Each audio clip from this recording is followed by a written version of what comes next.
The ball down the first at St. Andrews as the 150th Open Championship is underway, and the greatest golfer, perhaps, of all time, is off on perhaps his last go-round at St. Andrews. Welcome into the J.P. Peterson Show. Nick Yennis from Outsider.com is here this morning. We got so much to get to.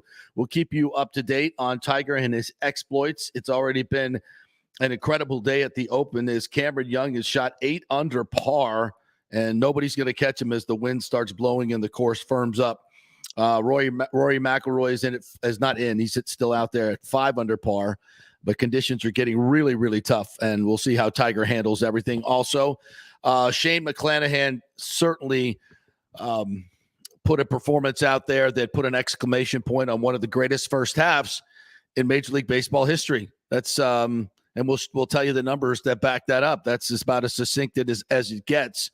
So we'll get to that. And the Lightning yesterday literally setting themselves up for the next decade of hockey, trying to keep their core together as best they can. And I think there's going to be a very good discussion here and other places about what Julien Brisebois has done.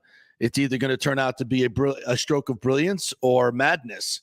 It was certainly a bold stroke, no doubt about it. So we're going to get to all that as we go through the next 2 hours of Tampa Bay-centric sports talk. What's up, my man? How are you? Yeah, good morning to you. I know you've been up for a long time. I was a little late getting up this morning. I first immediately went to Twitter. First of all, it was down. Twitter was down for a little bit. Tweets were not loading. Tweets were not loading. I know. When I woke up. What do you do? I thought it was Armageddon. Armageddon. Oh, my God. I thought it was Armageddon. But then eventually they loaded, and I see tweets from you, and it said 5 something. And I'm like, what are you doing up at 5 in the morning? And, of course, Ever the golf fanatic. Yes. You must have set your alarm extra early today so you could take in the Open. Well, I don't have to set an alarm. My prostate takes care of that in the middle of the night. So it was like older guys are like, yeah, I know what you're talking about. And it occurred to me on the way back from the bathroom, the Open is on. Ka-ching. And now I'm done. Now I can't get back to sleep. Actually, I dozed in and off. It's actually great sleeping background music. So I'm dozing in and off and watching Cam Young just destroy St. Andrews, just bludgeoning it with a display of driving that we've rarely seen. He's probably the best driver of the golf ball on the PGA Tour. I mean, Rory McIlroy, you might throw him in there as well, but certainly in the top 5. And he just continued to drive green after green out here with 400-plus yard drives because it's super firm. And there's a large matter of luck out here. I mean, it depends on if you bounce into one of those bunkers, it's bogey, double bogey. If you avoid the bunkers, it's, you can make a couple eagles and certainly a lot of birdies. So there's obviously a large measure of luck, but it's going to get a lot tougher as the afternoon goes on. But yeah, I've been watching golf for a long time already today, and I love it. It's absolutely amazing. And I was blessed enough to be able to play St. Andrews about 10 years ago. So many of the places that these guys are playing from, I don't recognize because I was way off in the wispy stuff. No, actually, I played really well. It was one of my better rounds over there. I played really, really well, and it's so fun to play. And I'll recount some of the stuff that we did when we were over there. But it's great to watch. It's always great to watch a tournament where you've played the golf course. Yeah, I can tell you right now, though, this would eat me up. I mean, I'm watching it on a television product. I can't even tell what the fairway is. Yeah. I have no idea. Like, they're telling me, like, I'm watching, like, the ball tracker, and it's going dead straight. Mm-hmm. And then I see the ball land, and I'm like, that's not straight. Yeah. Wait, what is that? And it's in the fescue. It's all up in here. It's hard to keep track of. That just has like a 120 just looking at me right now. You definitely don't want to play without a caddy. Well, I'm already done. I'm done right there. And actually, a quick story before we get into all the Rays and Lightning stuff. So when I was playing over there at St. Andrews, your caddies, you meet your caddies on the first tee, and famously behind the scenes, it's nothing that's overt, but they're all betting on their players, so they're gambling while you're playing. And so they're going to look for clues, how good of a player you are as you're stepping up to the tee. Maybe they saw you putt or chip or whatever. Maybe, there's some alignment after the first hole or so. So a good friend of mine, Dave Hammond, good player. We're over, he was in my group, and, hits a couple of nice balls off the first tee or whatever. and he's got this old caddy, like an old curmudgeon caddy. And it's like every time he would hit a bad shot, the guy's like, "I grumbling." He's like, "I well, where'd you go with this? It's all for, you know." And we're all like, "Damn, your caddy is just an a-hole. What the f?" So about the 6th hole, my man is in one of these pop bunkers, and he said, he can't get it out. It's like one, and his caddy said, "I hit behind the ball, laddie. Hits it behind the wall." And he's like, "I'm trying," and he hits it into the wall again. He's like, "All right, Jesus." And so finally Dave just goes, "Why don't you get the F out of here? Because you're not helping me. You're not helping me at all. Like, you're making it worse." So the guy throws the bag down and just starts walking off. He fired his caddy at St. Andrews. And it was just well-deserved. So you can't play there without a caddy. Like, they just assign you a caddy? Yeah, they assign you a caddy. No. And they're all just going to get angry at you and you don't play well? Yeah. Yeah, something like that. But no, that never happens. It literally never happens. So yeah, it literally never happens. But it happened that day, and the caddy master came out, and they sent another caddy out, and it's like, "Oh, I'm so sorry. This guy's been a problem. He's had a lot of drink last night." It was just a bad situation, but it was kind of funny. But those are things that you run into. But you don't want to be out there without a caddy. There's no question about that. All right, so we could start with the Lightning or the Rays, but I think we debated this, but we're going to start with the Rays because of what Shane McClanahan is doing, and it is it's just unbelievable what he's been able to do. You got some numbers there. I have them as well, and it's just, I mean, this is historic stuff what he did last night. I'm just watching him from a pure enjoyment standpoint, and he's just mowing down people like it's nothing. I mean, between the velocity of what he's able to do and the control and the break that he's been able to master that changeup, it's phenomenal to watch. And in doing it against a lineup like the Boston Red Sox was just another exclamation point. They get the 4-1 win last night, and he's 6 strikeouts, 147 strikeouts now to lead the league. He's 10-3 with a 1.71 ERA. He gives up 1 run and 6 1/3, and his ERA only goes down like 0.02. I mean, he's just been that good. You have some of the other numbers there, the historic numbers. Yeah, that was his 7th straight start with 6+ innings pitched, 6+ strikeouts, 1 earned run or less, and 4 hits or fewer. That is the longest streak in MLB history. Not in the modern era. No, not one of those buzzwords. Not in the 21st century. MLB history. That's a long time. It's a long time. Yeah. Go through every single passage of baseball and tell me your favorite pitcher. He's better than all of them right there. That's Shane McClanahan. Yeah. And should he start the All-Star game? It's absolutely not even a debate. But the All-Star game is in L.A., and doubtful that they want Shane McClanahan starting. And I think we'll see how it goes down.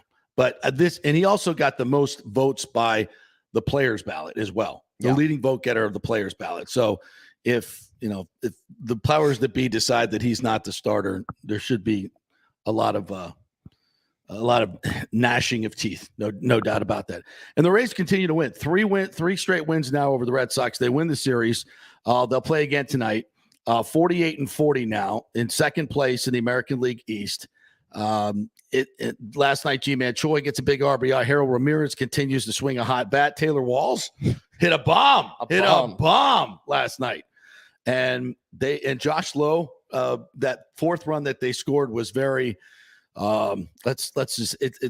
that was sloppy baseball by the Red Sox. Back-to-back nights of sloppy baseball by the Red Sox. Yeah. And if you're the Rays, like in these games like this, where you look at the AL wild card right now, it's a bit stressful. Yeah. If you're a team right now in that kind of mix. So when you're playing these games, every little thing matters. And the Rays in this series, they really haven't made many mistakes. They have, and they capitalized on the ones the Red Sox have made. They tend to get up for teams that they have to get up for, especially in the AL East.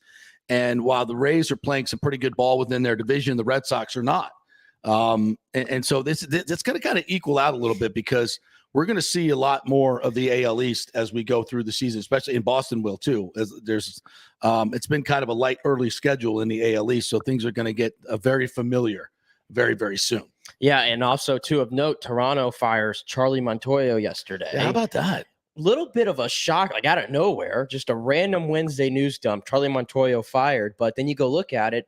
In his tenure in Toronto, 3 years, they're exactly 500. Yeah, and it's too talented. The talent they have, and they look their best players from last year: Vlad Guerrero, Bichette, Teoscar Hernandez, Barrios, and Jinru. All of them. Those guys have not been near what they were last year, and now they're a ball club that's kind of fighting for a third wild card spot. And managers in baseball, it's we talk about this all the time. How much difference do they really make? I think it really matters in terms of what kind of team you have. What kind of how do you motivate them? The culture that you create. I just look at that lineup and I look at that talent and I say they got to be better than that. Is that Montoyo's fault? I don't know. He's going to be the fall guy. He's going to be the fall guy. You can't fire all the players. They're not going to say, "Hey, Vladdy, we need you to pick it up, or you're not getting paid, or whatever." Right? Yeah. So John Schneider, their bench coach, becomes the manager while they go out and look for somebody. Who's that going to be? I have no idea. But if I'm Toronto and the money that they're spending on a lot of these guys, I got to go out and maybe find somebody that's going to come in and make a dramatic difference, Joe Madden. Nah, I don't know about that one. I like to see Joe Madden come back. By the way, Toronto sitting up there, half the teams that come, all the teams that come in there are missing key pieces because they're unvaccinated players. I think the Phillies had like 10 or something. No, the Royals. Royals, 10 of their 26. Yeah, I mean, and you're 500. Yeah, that's a nice built-in advantage right there. But still, would that be interesting? Yeah, I would be a little bit interesting. I was going to say, you want to talk about changing a culture? I was saying tongue in cheek. I mean, if Joe Madden doesn't really want to be a manager anymore, I mean, come on this coaching staff and we could have him and Cash together. Oh my God. Although I think Joe Madden would lose his mind, maybe. A little bit. Well, just a little bit. Yeah, I don't think Joe Madden is cut out to be a bench coach anymore. Probably not. Yeah. But I'll tell you this though, in regards to manager, there's no doubt about it that Kevin Cash, he dictates a lot of what happens for the Rays. I think probably the Rays. Does he? The emphasis on the manager. Does he? Come on. Does he? You say he's the best manager in baseball. So. But I still say he didn't make the decision to put Taylor Walls in the 3-hole. Case in point, last night, Shane McClanahan was at 6 1/3. Devers had just grounded out. Yeah. 85 pitches for Shane McClanahan. And again, the baseball purist to me wants to yell and shout, just let him get to 7, right? Because, you just love seeing a nice 7. But he takes him out and he puts in Jason Adam. And Jason Adam, of course, gets out of it. Then Thompson gets out of it. Poche gets the save. It's like, what are their managers really doing? Like 85 pitches, and you have what we just said, the stats. It's like, who are you bringing in that's better than Shane McClanahan? And let's just be honest. If that blows up last night, everybody is going to go after losing their mind. He's an all-star pitcher, the greatest runs run in history. You take him out. But that's the way the Rays do things. And the way the Rays do things as well. If Jason Adam was on many other teams, where would he be pitching every single night? Well, he's closing. He's closing or he's in the 8th inning. It doesn't matter. He's the best guy in that situation. And Kevin Cash is, hey, you're the first guy out of the pen. We need to get out of this spot. Yeah. And Jason Adam, again, last night, I mean, I got his numbers here. 39 appearances, 1.25 ERA, 43 Ks. His whip is .72. 0.72. Nobody's touching this guy. 0.7. I think Shane's is what, 0.75? Yeah. Folks, those are ungodly numbers. Ungodly numbers. I need Jason Adam in the All-Star game. I think there's probably going to be some movement in the next few days of who's not eligible to pitch in it or whatever. Jason Adam needs to get a call up there, in my opinion. Yeah, and for those of you who don't know what WHIP is, walks and hits, innings pitched, to me, of all the stats, it's one of the most important ones. I think it's one of the most telling. I mean, that's just, you're keeping people off the base pass however you have to do it.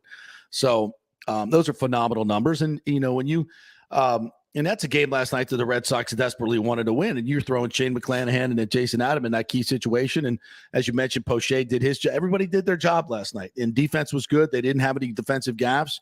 And so the 10,000 people that were there, 8,900 of which were Red Sox fans, certainly got their big money's worth last night. Big money's worth. Yeah, we mentioned that because Mark Topkin tweeted out the numbers last night, and it started to get a lot of play on Twitter. And I think 31,000 for the entire series, right? Or so far, which is about what you get at one game at Fenway Park. Our man Raise Up, I'm not exactly sure who that is, said the cheapest ticket for Wednesday night's game is $30 plus fees. I repeat, $30 for a party deck ticket, $47 for an outfield seat. That's before fees. So you're looking at close to $60. And he continues, as if population density wasn't bad enough, they expect us to pay top dollar to go sit in a dead, outdated warehouse. And then somebody else tweeted out that they looked at all the let's check the other ticket prices at other ballparks today. Rockies, $8, Nationals, $9, Royals, $9, Marlins, $9, Rangers, $9, Braves, $13, Giants, $15. This is the cheapest ticket. And then a great graphic that he put up, AL East ticket price comparisons. This is for the cheapest seats against AL East opponents. Average against AL East, $26.57. That is your raise. Now, how does that compare to the Yankees? Yankees cheapest ticket, $16 on average. Blue Jays, $14 on average. Orioles, $12 on average. I mean, that's like 35% more than the Yankees. I mean, come on. This is effing ridiculous. And every time people bitch about, I mean, to me, though, it's mostly unfair to the players. I wish I could talk to a player about this and say, wouldn't you like to have more of your fans there at the games? Of course they would. They're sick of it. But do they know why? Do they think their fans don't love them? No, your owner this is what he's doing. Not only is he holding up major redevelopment in St. Petersburg and Tampa and has for 4 years, but he's charging these ridiculous prices. I mean, nobody's going to a Rays game on a regular basis for a $60 outfield ticket. It's not happening, not in this economy. So with inflation at 9.1% and gas prices through the roof, I got a great marketing idea. Let's jack up the lowest ticket prices to $60 a game or whatever, for an outfield ticket. And, make sure they have to drive all the way to St. Pete. So that's going to cost them more as well. I mean, you're literally making it as hard as possible. You're trying not to have Rays fans in the house. Does anybody care about that? They care now. I mean, like I said, that tweet, when that was put out there, it seemed like everybody flooded in. So it's starting to catch on of how ridiculous. And we've been talking about this since last year. By the way, to me, when I used to go to games, I would be very selective of the ones I'd pick. I'd want to be where I knew there'd be the most people. Yeah. The Red Sox games, the Yankee games. If it was an interleague and they were playing, say, the Phillies or the Mets or something like that, I want to be for that game because I know there's going to be more people. Now, it doesn't even matter. They're playing the Red Sox and you're getting 10 grand in. If they played the Royals or the Twins tomorrow night, I guarantee you'd probably get the same amount of outcome. It doesn't even matter anymore. Clearly the Red Sox fans in the area and of the other big teams are just yeah, we're not going either now. So this is what you get. Yeah.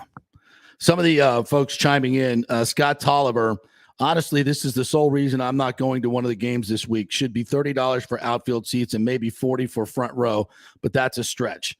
David Anthony tweets in, for my family of 4 to go on a Wednesday night, it would be a $400 night at least. Who's doing that?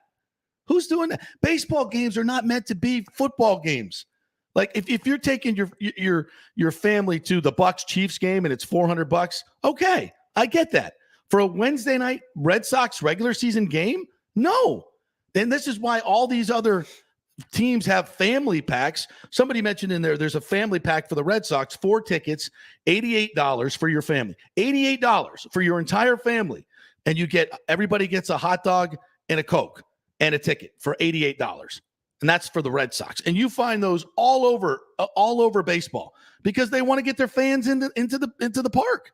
What the hell is Sternberg doing? This is bullshit. And what's worse is that the fans get such a bad rap nationally, and nobody knows this stuff. And I wish it would. And somebody even asked Mark Topkin, hey, Mark, why don't you do a story on this? Crickets. And it's just, it's brutal. It's absolutely brutal. I hate to talk about that so much because it takes away from what this team is doing.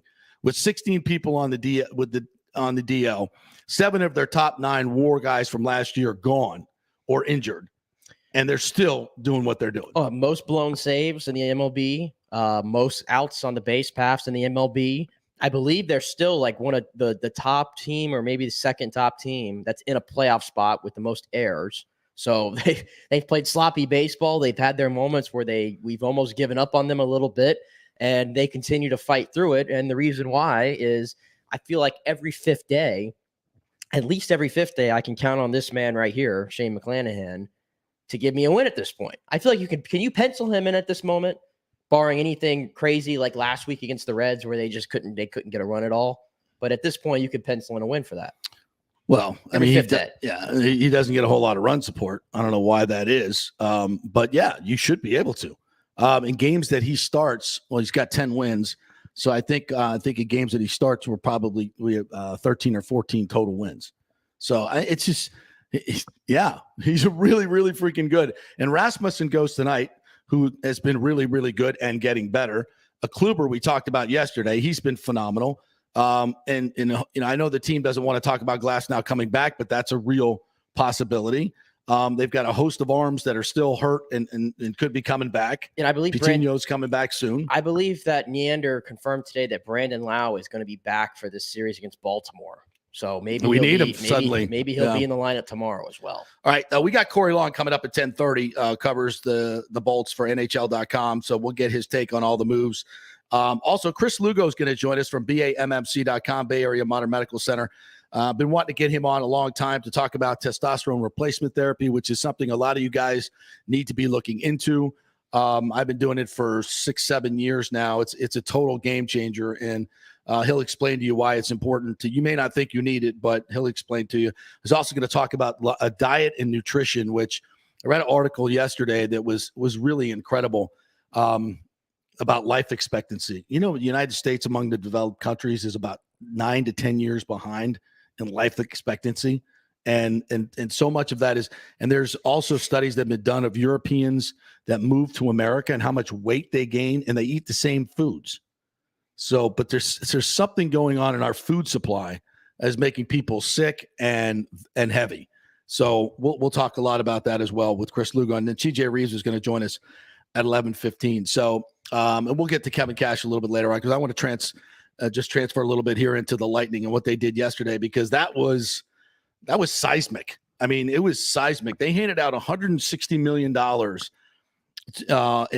8-year increments for a lot of players. And in some of these contracts, I mean, you were saying it yourself, Sergachev at an 8.5 per year annual average value over 8 years. He gets $68 million. Cirelli, $6.25 million a year for 7 years. Chernak, 41.6 total, 5.2 annual average. So all those guys are signed up. Vlad Domestikov comes back. Yep. I really like that pickup. And then Ian Cole is signed for 1 year. Both of those deals are 1-year deals as a left-handed shot defenseman. His team is now, from the 2021 Stanley Cup team, 10 of the 21 skaters are now gone from that team. But it really doesn't feel like it, because the core is so familiar. And I think another thing that Brisebois did here that it probably doesn't get enough run is, the NHL cap has been flat the last couple of years because of COVID revenues. And, if we don't go back into stupid ass lockdowns, which unfortunately they're talking about, if we don't go back into that, if this stays the way it is, and this past Stanley Cup Finals, the ratings were through the roof. Yeah. And the new TV deal kicks in with ESPN. The salary cap should go up consistently. And it's at, 88 million, I think, right now? I thought it was like 82. Yeah, I think it might be somewhere around there. Point being, it's there are projections for this cap to go up considerably in the next few years. So where these deals right now look, wow, we're not going to have a whole lot of cap room. I think Brisebois is betting on the fact that the cap's going to open up a little bit, and he's going to have this whole core locked up for a long, long time at deals that are going to look really, really good. I mean, you just look at Hedman's deal and Kucherov's deal and all these deals now, comparatively around the league, they look pretty damn good. But that being said, if I'm not mistaken, at some point in this contract, Sergachev's going to be making more than Victor Hedman. Oh, yeah, he will be.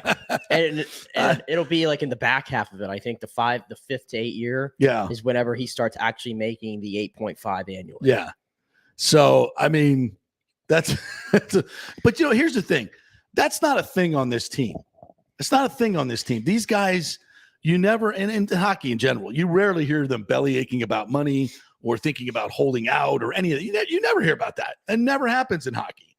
And certainly our guys are, certainly happy where they're at. So I think, well, a lot of people from the outside will look like, oh my God, the Lightning overpaid for a lot of these players. And I even see a lot of Lightning fans grumbling about, oh my God, Cirelli, they're going to pay him that much. Oh, come on. They're going to pay, Do you know how invaluable Anthony Cirelli is? Incredible. Do people understand that?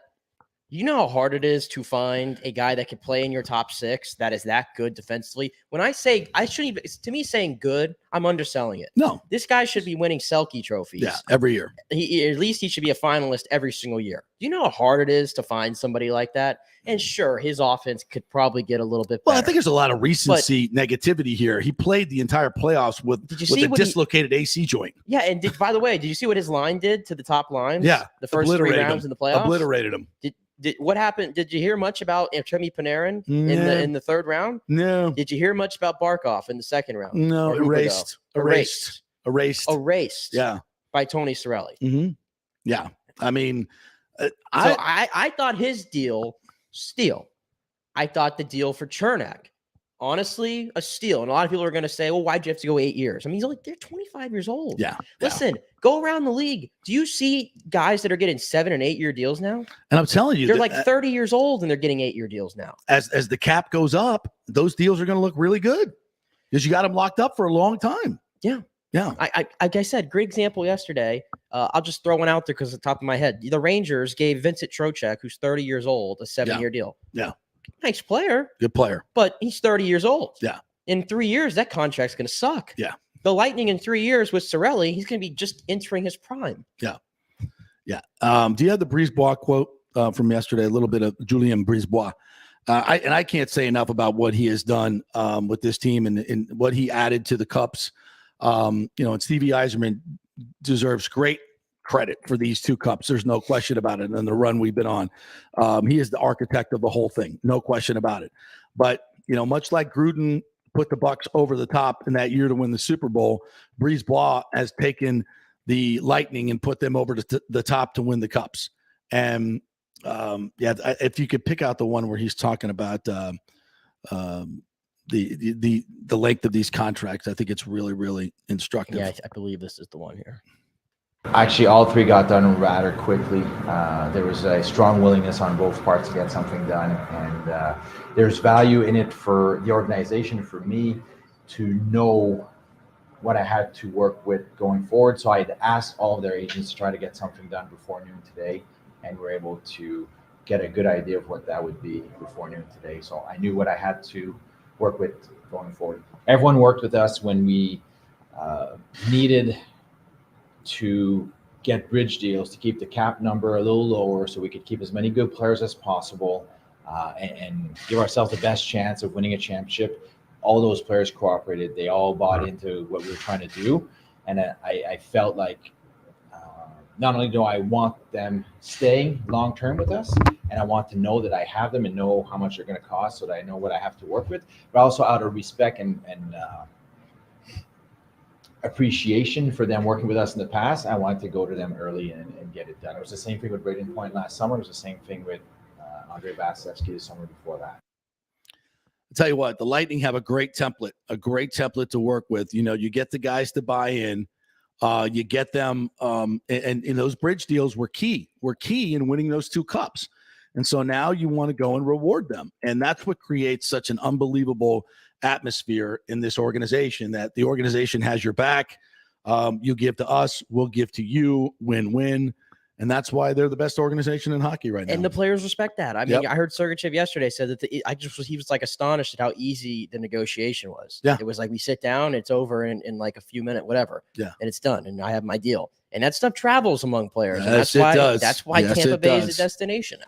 And of course, so much of it goes back to Mr. Bennick and what he's able to do with the with his players and how much they They love him, and sometimes I think, that game 5 in Colorado, he flies out all the full-time employees, and it's kind of like, listen, we need another game 6.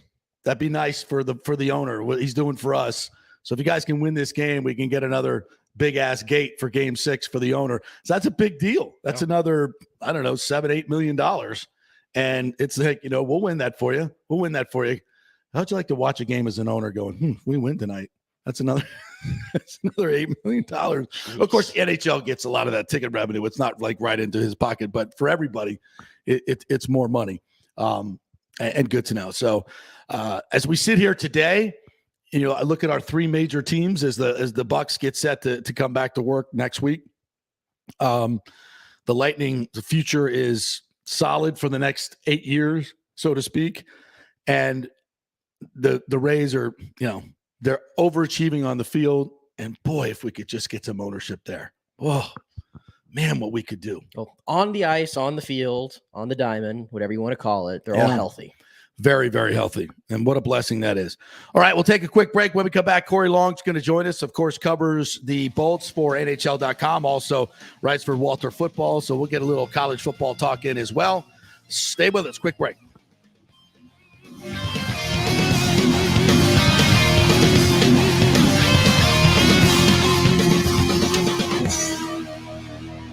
The world economy is in chaos, and mortgage rates are going to go higher in the next few months. Meanwhile, home values are up 24% in some neighborhoods of Tampa Bay. Do not miss this opportunity to refinance your home, get some much-needed cash to handle skyrocketing inflation, and fill up your car.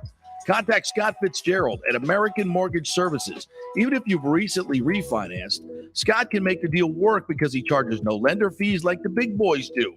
He will also shop your loan around to dozens of lenders and get the best rates and terms. Let them compete for your business. The big banks charge huge lending fees. Customer service is simply a phone number with endless wait times. Scott is local and will personally take your call. Here's his cell phone number. Tell him JP said you could call. 813-294-7595. Scott's done over 3,000 loans, including many coaches and athletes. He will answer your calls and call.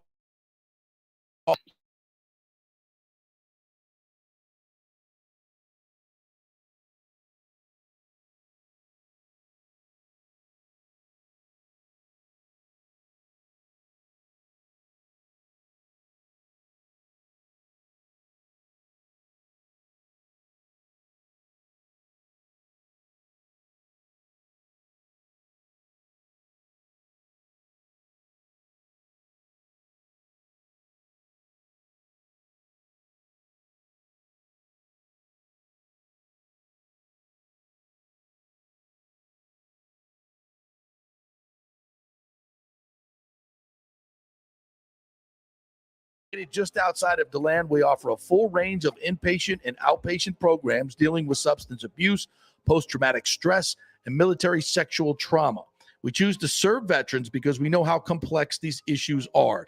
You could choose to fight the battle alone or win the war together. We are the community care provider with the VA and also accept most major insurance. At Heroes Mile Rehabilitation Center, we have your 6. Go to heroesmile.com or call 888-VET-NOW-2. That's heroesmile.com or call 888-VET-NOW-2. Coming back at you. Now, more with JP on FanStream Sports. It's only just begun. All right, welcome back to the JP Peterson Show, brought to you by Bay Area Modern Medical Center. Christopher Lugo will be joining us here in our next segment to talk all things health, and we'll get some good information from him. Right now, we're going to talk some hockey and maybe a little college football with our good friend Corey Long, who covers the Bolts for NHL.com. What's up, Corey? How are you, my friend? Doing well. How you doing, buddy? Better than Tiger. He double bogeyed the first hole at St. Andrews. It's okay. I mean, it's a long way to minus 22. So. Let's hope so. I hope you had your calculator out yesterday. Man, a lot of deals getting done by the Lightning. I wasn't expecting all this to get done. We're talking about Andre Palat, and who we'll talk about here in a second. But, man, these long-term deals for Sergei and Sorelli and Chernak, I don't know if I want to say they came out of nowhere, but were you expecting to get all this activity yesterday?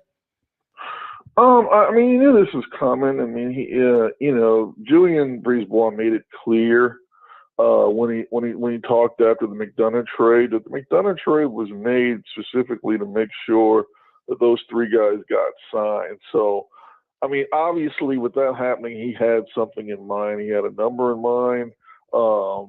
And they do get those extensions done pretty quickly. Braden Point's one was done a few days after they won the Cup last year. Vasilevsky's was done a few days after they won the Cup. So these things were done pretty quickly. So I'm not surprised. I mean, it's always kind of a sticker shock when you see the term and the numbers, but you realize that they're paying Sergachev like a number one defenseman because that's what they believe that's the role he's gonna grow into. They've traded McDonough, so he's their number two guy, and they feel like as Hedman's contract comes to an end, that there's going to be kind of a passing of the torch, and that doesn't mean that Vic is leaving. I think they'll do. I think Vic, much like Stamkos, wants to be here for life, but it doesn't mean you're always going to have the same role. So right. They're paying Sergachev like a number one guy, and it's interesting. What do you think about that? After talking with them in the media scrum and then watching them on TV, it was right away. I feel like I was talking to a different person. I was like, oh, okay. This McDonough trade, this contract, I think is. I don't want to say woke him up, but I think I think he realizes that these team really trust him, and his time is now. And now it's his game has got to. He's got to play up to that level. And, I think he's a hardworking young man as it is, but I think he's going to push himself pretty hard to play to that level. That's a really interesting take right there, Corey, because we used this word yesterday about Sergachev, is that his game needs to mature. And I think that stop the dumb passes, the careless passes, be a little bit more hard to play against. How would you expound on that a little bit, if you agree? Yeah, I think as we've all seen his game, he's so talented. Yeah. Unfortunately, with his talent comes a lot of carelessness. Yeah, and at times, just lackadaisical play. But you can oftentimes see it in his demeanor when he was, he was kind of a relaxed guy. He seemed like nothing really bothered him, but. When just a few minutes of talking to him yesterday, I think everything hit him.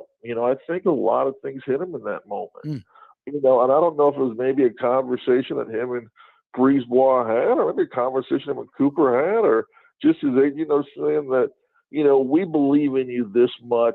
Don't make us look like fools. That's a good way to put it right there. Really interesting perspective. And Cirelli's deal, I think a lot of people, and Nick was just saying this, don't understand how valuable he is because of, everybody can look at numbers and quantify that in terms of scoring, but it's what this guy does defensively and everywhere else on the ice, in penalty kills and everything else that really make him valuable. Talk a little bit about that, if you would. Well, you have to understand, John Cooper in that room, he has, if you would equate his players to kids, he has 20 kids that he loves, 20 of them that he loves, and he loves them all equally except for one. Anthony Cirelli is absolutely his favorite, though. I mean, that is his favorite player, and there's no hiding it. Like, that is his guy, and because he does so many things, he plays the game. I think he plays the game with the grit and the jam that they like. He can score some goals. I think he'll score more. I think his offensive production is not limited to where he is right now. I mean, I think there's definitely another element to his game there. The penalty killing. He goes on the power play. He's your number one PK guy. He can also play in the power play. He's tough as hell. I mean, it's unfortunate he's going to miss, he's going to miss some time with this shoulder surgery. Yeah. But you think about it, he played with both of his shoulders separated through an entire Stanley Cup final. I mean, both of them? He he just, he's one of your best face-off guys. He's going to go into the boards and battle for the puck. There's no, he's completely fearless. So, that's his guy. That's a guy that, that's just a player that they value heavily because there just isn't one area that he cannot perform at. He just does everything well. Yeah, and just so valuable. And then you talk about Chernak, and I think a lot of people, my friend Nick here included, feel like he's played better defense than Sergachev at times, and he is a physical presence, and he gives great balance to what Sergei brings you. Talk a little bit about his value moving forward. Yeah, I mean we all remember the Chernak trade. It was he was included in the Ben Bishop deal, and it was at a time when the Lightning weren't really considered a tough team, or weren't considered a team that was particularly strong defensively outside of Victor Hedman, and I guess you could say Anton Strawman at that time. And we none of us knew a lot about him, other than he was a second-round pick and he was a defenseman. He was big, and then you watched him play. I remember the first time I saw him in camp, and it's like those guys. I mean, right away he made the whole defense look different. This guy's massive. Yeah. and he's physical. Yeah. And then watching him play, you saw he can join a rush a little bit. He was a really good skater, a far better skater than you would expect for somebody with that size and with that mentality to his game. And he just jumped right into that number 2 pairing. And then him and McDonough, when McDonough came, they just they pretty much right away had that chemistry. So I've always been a big fan. I've always been a big fan of his game, a big fan of just. I think he's tough. I think he's hard. He takes care of his own end. I think he, tremendous. You talk about blocking shots. How many pucks to the face did that poor guy take in the playoffs this past year? Yeah. He's one of those guys when you really point out the sacrifice that this team makes. You look to him. You look to him pretty early, and as you run down a list of guys that just. I mean, the minute someone was, I remember, even during the regular season, Ovechkin, I think it was the one, a game they won against the Capitals, Ovechkin lining up a power play shot. You know how hard that's going. And he went down there and he took it right on the chops. And I don't know if I'm doing that during a regular season game. I'll be honest with you. No, sir. And also, too, two other guys who I think are very important to this equation moving forward that maybe aren't part of the solid core, but I'm looking at Nick Paul. I'm looking at Brandon Hagel, the additions from the deadline, right? And for the playoff run, you have those two guys at $4.65 million combined for the next 2 years. And then Hagel then is an RFA, so you still have that team control until he hits UFA status.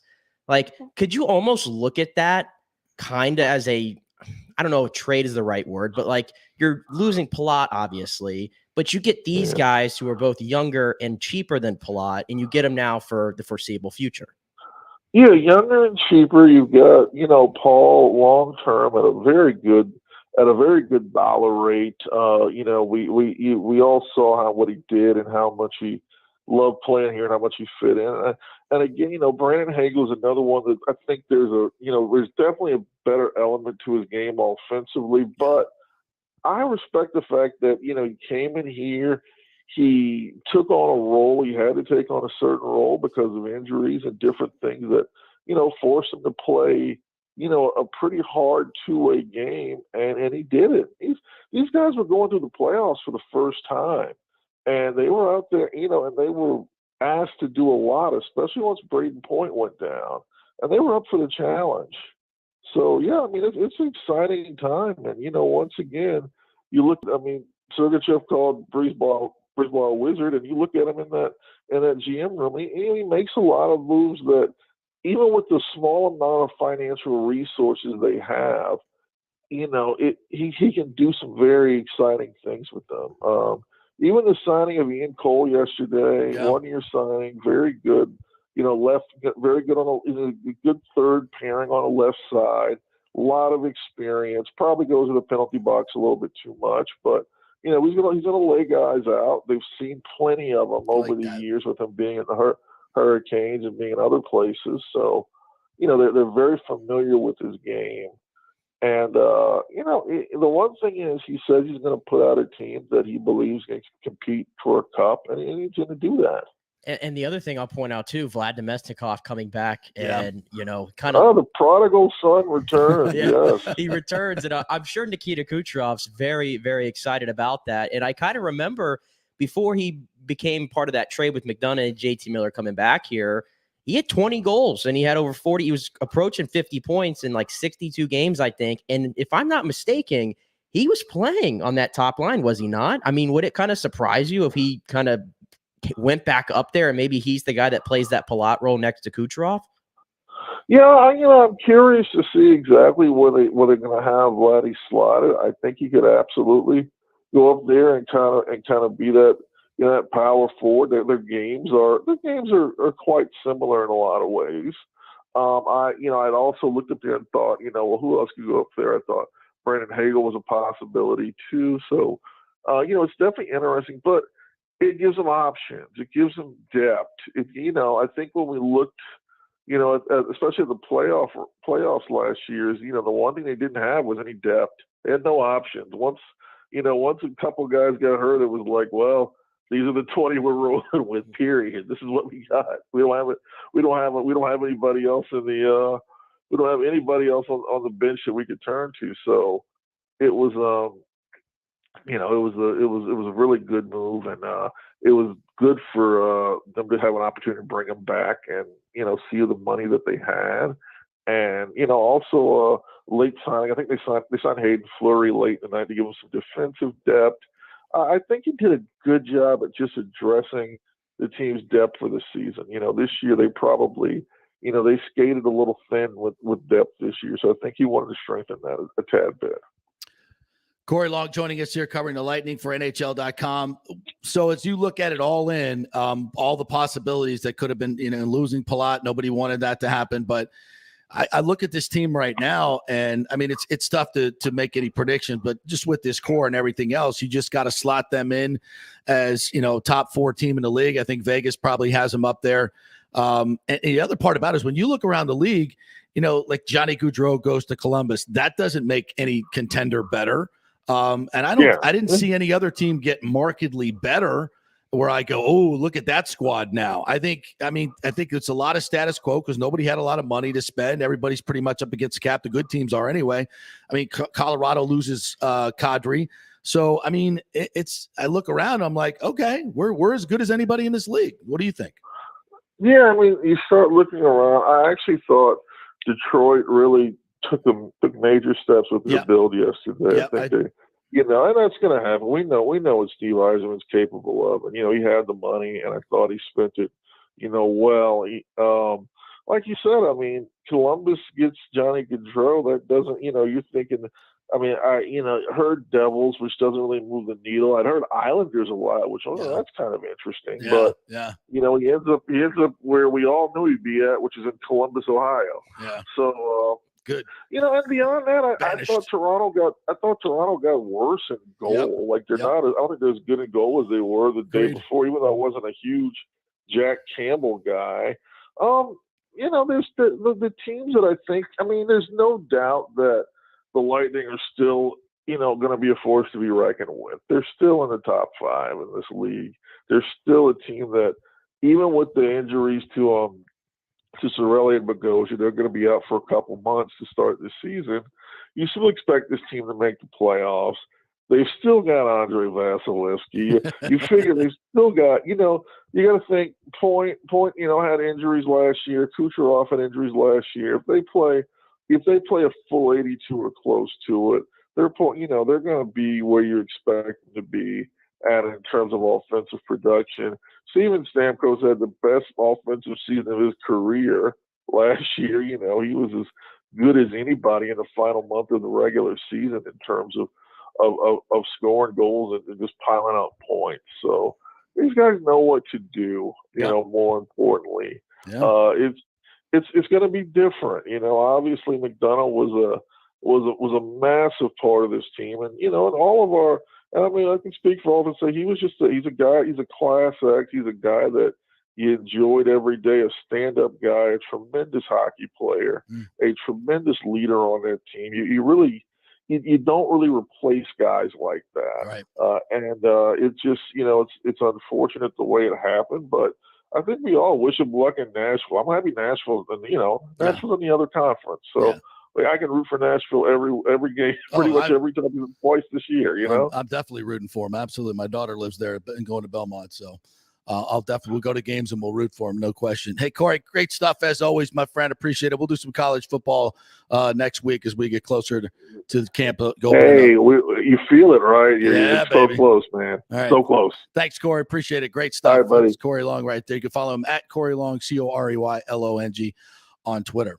All right. Want to bring in one of our advertisers and one of the most knowledgeable people. If you get to chat with him about anything nutritional, medical, is the man. Bay Area Modern Medical Center. I've been wanting to get you on for a long time, but you're so damn busy. I can't. So finally, how are you, Chris? I'm doing great, JP. Great to see you guys. Good. You sound good. You look good. Well, first and foremost, we've been talking so much about nutrition, and I read an article yesterday about how life expectancy in other countries, and I saw this table. I couldn't believe it. It's 10 years longer than people in the United States. And when people move from Europe to the United States, they eat the same foods, but they get fatter. Our food supply is dubious at best. And you do so much on nutrition. Let's jump in right there on what you see are some of the issues with people when they come in to see you with what they're eating and how they're eating. Well, the big thing I'll tell you right now is that our FDA allows our farmers to do a lot more crazy stuff to our crops than any other country, plain and simple. So if you look at an aerial view of the United States, you're going to see the vast majority of it is going to be all farmland, right? We literally feed the world. It's corn, it's soybean, all this stuff is genetically modified. They don't allow them to do all that stuff in Europe. So a lot of people say that, I can't have gluten over here. I'm gluten intolerant. Well, not that many people really are, but they're more sensitive to it. Hey, I can eat bread when I go to Italy. I can eat bread when I go to France. Why can't I eat it over here? Well, because we put a lot of crap in our stuff. A lot of pesticides are in our stuff. Roundup is in everything here. There's a reason why. Yeah. And it's genetically modified. So how do you get around that eating here in the United States? You have to go all organic, and do you trust the organic stuff? As they would say, trust but verify. I think Ron Reagan would say that best back in the day. Trust but verify, right? So when you go to Europe, you can probably eat almost anything you want. Almost. When you're here, you're going to have to tread lightly, though. How do you do that? Is it just looking at buying organic, or is it, do you know certain sources that you tell your patients to go to, or certain places to shop that are better than others?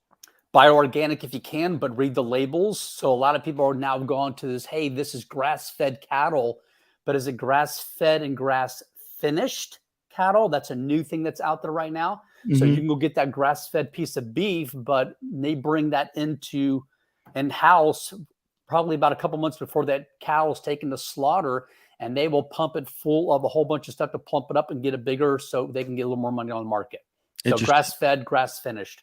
And same thing with all your grains. I mean, some people are more sensitive than the others because we got a lot of crap that we put in our stuff. So you got to read the labels. You got to read the labels, and you got to try things.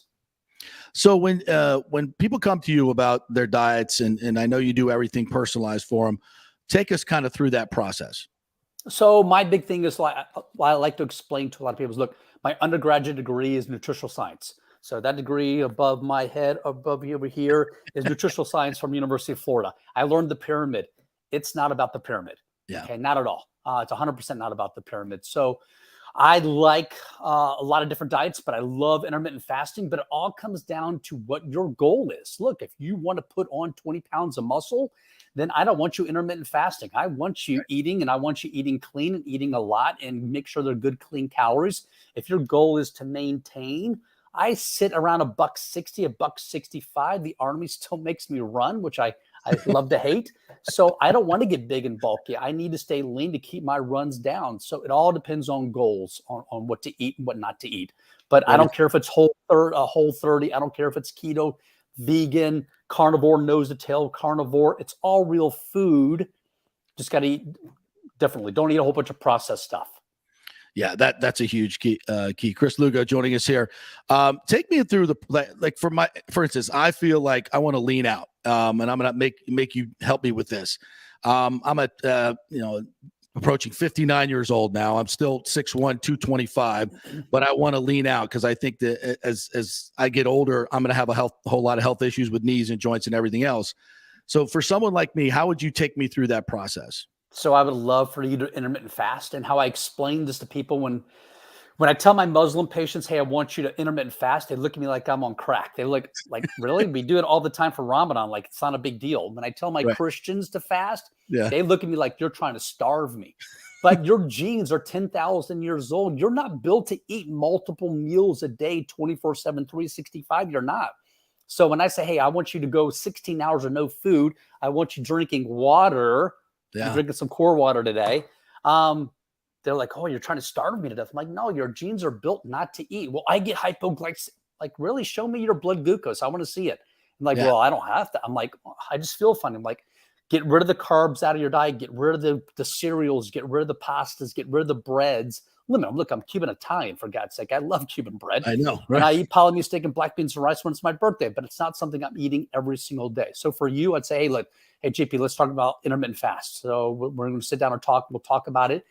And I'm going to guide you through it. And it's going to be a stepwise process. I'm not going to throw you in head first. We're going to dip our toe into it, and we'll let you lean down. But if your goal is to put on mass, I'm going to say, JP, you need to eat. Okay. But if you want to lose some weight, it's all about intermittent fasting. And then you just got to watch what you're eating in that time compressed zone. So intermittent fasting, take me through something that you would tell your if you want, in my situation, is 16 hours. So you stop eating at 8 o'clock and then go to the following day. You got it. I get up, I'm hungry. I'm getting hunger pangs. Like, what am I going to do? Just drink water. You're going to pound some water, and you're going to go for a 5 to 10 minute walk. You're going to get on your podcast, and you're going to get busy, and you're going to forget about it. Right. Okay. Look, I woke up this morning at 6 o'clock this morning. It's almost 11. I'm hungry right now. I've been drinking water. I'm no more hungry than I was when I first woke up this morning. I'll break my fast around noon today, but my goal is still a bit different than others. But big thing is we'll get you through it. It's Charles Duhigg wrote a book, Habits. When I get you 90 days of doing something, it's a new habit. And when you realize you can do it, you'll do it perfectly fine. And how many days a week would you do that? I do it 5 to 6 days a week. Sundays are always fun days. Okay? Yes. I'm eating pancakes. I'm eating French toast with the kids. I'm glutting. Okay. And I love it. It tastes great. I'm normal, just like everybody that's listening to this podcast. I'm not some freak who literally just lives by this diet. You can't do that. And I hate life after I eat those pancakes, but it's a little reality check. I've got some clients who are keto 24/7, 365. It's not healthy. You got Dom DeAgostino at University of South Florida right in our backyard. He's one of the biggest researchers on the keto diet. And he will tell you that cyclic keto is much better than being in ketosis 24/7. Interesting stuff, because I know a lot of people that swear by that. Let's talk a little bit about testosterone replacement therapy. I've been on it for probably 6 or 7 years. It's a total game changer in my life. And I know so many guys don't think they need it, but talk a little bit about the numbers that are out there, because I think it's staggering. I don't think people understand how low testosterone levels are for American men right now. All right, so I'm going to lead it with menopause. How long have we been talking about menopause? We've been talking about menopause for centuries. Hell, it's in the Bible, for God's sake. Andropause. Have we talked about that for very long? No, maybe about 20 years. But this reference scale that we have for blood came out in the 1970s. We took guys from 18 to 88. We lined them up in a hallway. We got a bell-shaped curve. We took one standard deviation above, one below. That's our reference range. How many of those guys were hypogonadic, had low T back in the day? We didn't know about, we didn't care about. Right. Okay. And now today that reference range will never change. And the reason why is because all the insurance companies are involved. Okay. My personal opinion, I tell guys, look, I think the scale needs to be a little tighter. It should be probably 475-ish, maybe 500 and above. Yeah. So I get a guy comes in at 350, 400. Look, if you're done having kids, it's time to go on T. If you came in, your thyroid was out of whack, and your thyroid stimulating hormone, your TSH was 12, what would I do? I'd put you on Synthroid, right? Your thyroid's whacked. It's an endocrine gland. Same thing with your gonads. It's an endocrine gland. I'd put you on T. And yeah, it's something you have to do with the rest of your life, but there's worse things out there. Yeah. And there's, we hear of dangers of doing testosterone. I think these are old wives' tales. Kind of debunk those, if you will. Yeah, so A. Morgenthaler out of Harvard University, this little school up in Boston. He's probably done the most research, along with Mohit Kara out of Baylor University. But when he started putting guys on TRT back in the 90s, this big faculty members went crazy on him, like, well, you better biopsy all these guys so you don't feed prostate cancer. That whole notion of feeding prostate cancer came from one study, and one study only, from 1944, from a guy named Huggins and Hodges. How many guys were in that study? Come on. One. Started off with 3 guys. One dropped out. One died during the study. The published data off that is off of 1 patient and 1 patient only. But they won a Nobel Peace Prize for it back in the 1944, so it held some validity, and it wasn't even PSA they were looking at. So Morgenthaler would tell you, hey, he's more worried about guys developing prostate cancer with low T than high T. How many 18-year-olds walking around with prostate cancer? 0. Yeah. How many 88-year-olds walking around with prostate cancer? A boat ton. Why? They have no more T. Interesting stuff. So I also wanted to ask you about the latest coronavirus issues. I'm hearing that there's a couple more variants out there. They're ramping up the political stuff, which just makes me crazy. And you've had to deal with this between politics and science now. It's like, what? I have no trust in the CDC. I have no trust in a lot of these folks that are telling us what to do. So give us some clarity on this. Should we be worried about this? What are your thoughts? My personal opinion is no, but everybody's different, right? So I know most of my viewers don't know me also, but I'm also an intensivist in the ICU. So I do help out in the ICU. I was just in Ocala here helping them out this past weekend. We had no COVID up there in the ICU, but I was in Daytona last month helping them out. And we had 0 when I started, and then we had 3 COVID patients in the ICU, all difficulty breathing, all 3 vaccinated. All right. So this vaccine is not stopping the spread. Is it making me better? Well, some people get the flu still at the end of the year. I think this variant is a lot more conducive to people. It's going to burn its way out eventually. Not about if, but when. I don't think the vaccines are doing the job that they're supposed to be doing. And I think they're going to be changing probably soon.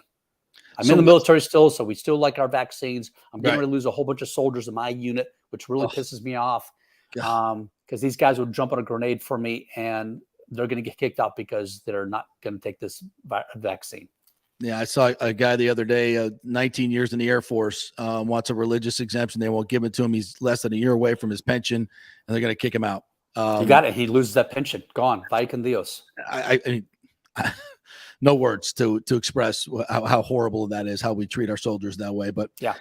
So and if there's dads listening or moms listening, kids and everything, I don't think it's anything to worry about, right? But talk about your immune system, and there are certain things that we should always be doing, right, to make our immune systems more robust. So give us some hints that way, things we can do, maybe some supplements that we should be taking to get our immune system as robust as we can. Yeah. So when I get a patient with COVID, I've had a big little surge here recently with COVID. I'd say the vitamin protocol is huge right now. Okay. And everyone thinks all vitamins are hokey pokey. And 22 years ago, from that degree from University of Florida, I would say, yeah, eat a good meal. But today, I'm going to tell you, that's not I have a boatload of vitamins sitting in my bag. I take Thorne products. Quercetin is my big one. Vitamin D is huge. It's massive. A lot of us in Florida, I'm Cuban Italian for God's sake, and my vitamin D is low.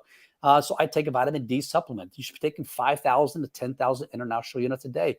Vitamin C is huge for this coronavirus also. So a big dose of vitamin C. 2,000 milligrams 2 to 3 times a day.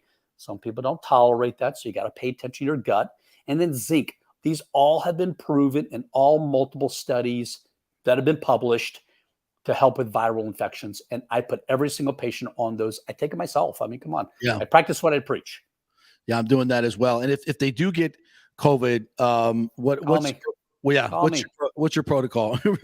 Call me, but it's going to be that vitamin regimen. Go on that vitamin regimen, definitely. Some people don't need ivermectin. Yes, I'm going to go out there and say I believe in ivermectin. I like it a lot. It helps binding up the spike proteins. Remember, bacteria can replicate on any surface, on the computer, on your microphone, on anything. Viruses, they need a host. We are the host. They need us to replicate. Well, what happens is the ivermectin's binding up those spike proteins so they can't enter the cells to replicate. So it really mitigates the effect of it. Okay. And it's for humans. It's for human use. We've been using it for decades for humans. Yes. We also use it in animals. That's how good of a drug it is. Yeah. I mean, I did a consult on a guy from South Africa, and he's like, hey, I know more about ivermectin than you do. I've been taking it when I was in South Africa in the Army for 10 years. We took it once a week for 10 years straight. I'm like, okay, you know more about ivermectin than I do. Yeah. No. All right, doctor, tell everybody how they can get in touch with you. You're taking new patients as well for primary care. Always, yeah. Take care of everybody. But best way to get a hold of me is the website, BAMMC, Bravo, Alpha, Mike, Charlie.com. Go on there. You can book online. You'll see the schedule, what works best for you, what works for me. Some people don't want to come in. That's fine. I got people across the state who can't come to see me, so we do stuff via telephone. Awesome. Telehealth is huge since COVID. Yeah, it's great. It works really well for a lot of different people. So just go to the website and you can contact them through there. And one last question, because this is a big difference, that something you do that many doctors don't. Talk about the process of seeing your patients for 45 minutes. You told me the story, like sometimes your patient's like, Doc, I got to go. Yeah. I'm going to sit here and I'm going to chat because I want to look. I took insurance for a long time, right? And I'm like, I don't get to know my patients. And it sucks because I'm rushing you out because the clock is ticking. I got another patient double booked. When you come to my office, it's just me and you. That's all it is in here. And normally it's about an hour and 15 minutes. We're going to sit and talk because I want to make sure that I fit for you. Mm-hmm. And you're going to be able to do the things that I'm going to be able to ask you to do. Look, I practice what I preach. I'm not coming here at 300 pounds at 5'8" and telling you to do a whole bunch of stuff and eating clean. And I've seen people on social media like that. I'm like, are you kidding me? You're telling people to lose weight and you need to lose weight yourself. I know. So, but one last thing, every guy should be getting his testosterone checked. I don't care if you're 20 years old. I don't care if you're 60 years old. Every guy should be getting it checked. And it's like land navigation, we say in the Army. You don't know where you're going unless you know where you're at. Yeah. Okay. So trend those numbers. They're important. Chris Lugo, Bay Area Modern Medical Center, BAMMC.com. We say it every day. Great stuff, man. Really appreciate you coming on. I think I know I got a lot out of it, and a lot of our viewers did as well. Appreciate your time. Thanks, buddy. All right, talk to you later. Bye-bye, guys. All right. And also a big Lightning fan as well. Go Bolts, right? All right, we'll take a break. Man, we've been talking a lot here, so we got to get our sponsors in, just like BAMMC.com. We'll be back to talk a little Rays baseball. We'll hear from Kevin Cash, and we'll update you on Tiger at St. Andrews. Stay with us.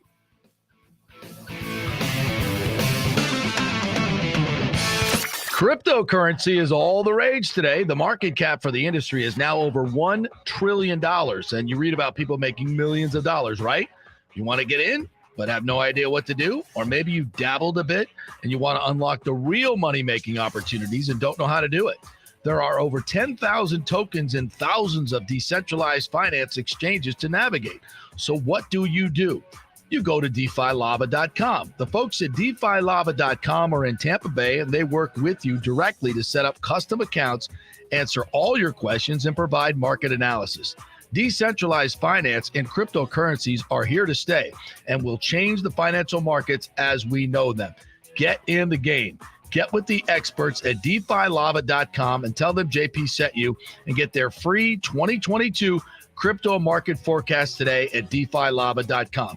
Don't get left behind, folks. Make some money at DeFiLava.com. The health professionals at Bay Area Modern Medical Center want you to know it's time to commit to a new healthy lifestyle. It's literally a matter of life and death.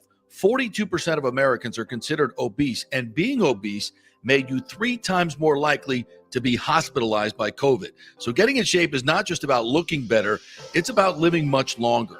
At Bay Area Modern Medical Center, they take a very different approach to primary care. It's personalized, preventative medicine. Christopher Lugo and his experienced staff are proactive in looking at your issues before they become a problem, encouraging a healthy lifestyle with proper diet, supplements, and exercise to optimize your active lifestyle. Building up your immune system, not destroying it with poor nutrition and bad habits. So call for an appointment, maybe change your primary care, and get on a journey back to full health and a happy life. Call 844-977-3477 or go to BAMMC.com. Tell them JP sent you for priority scheduling.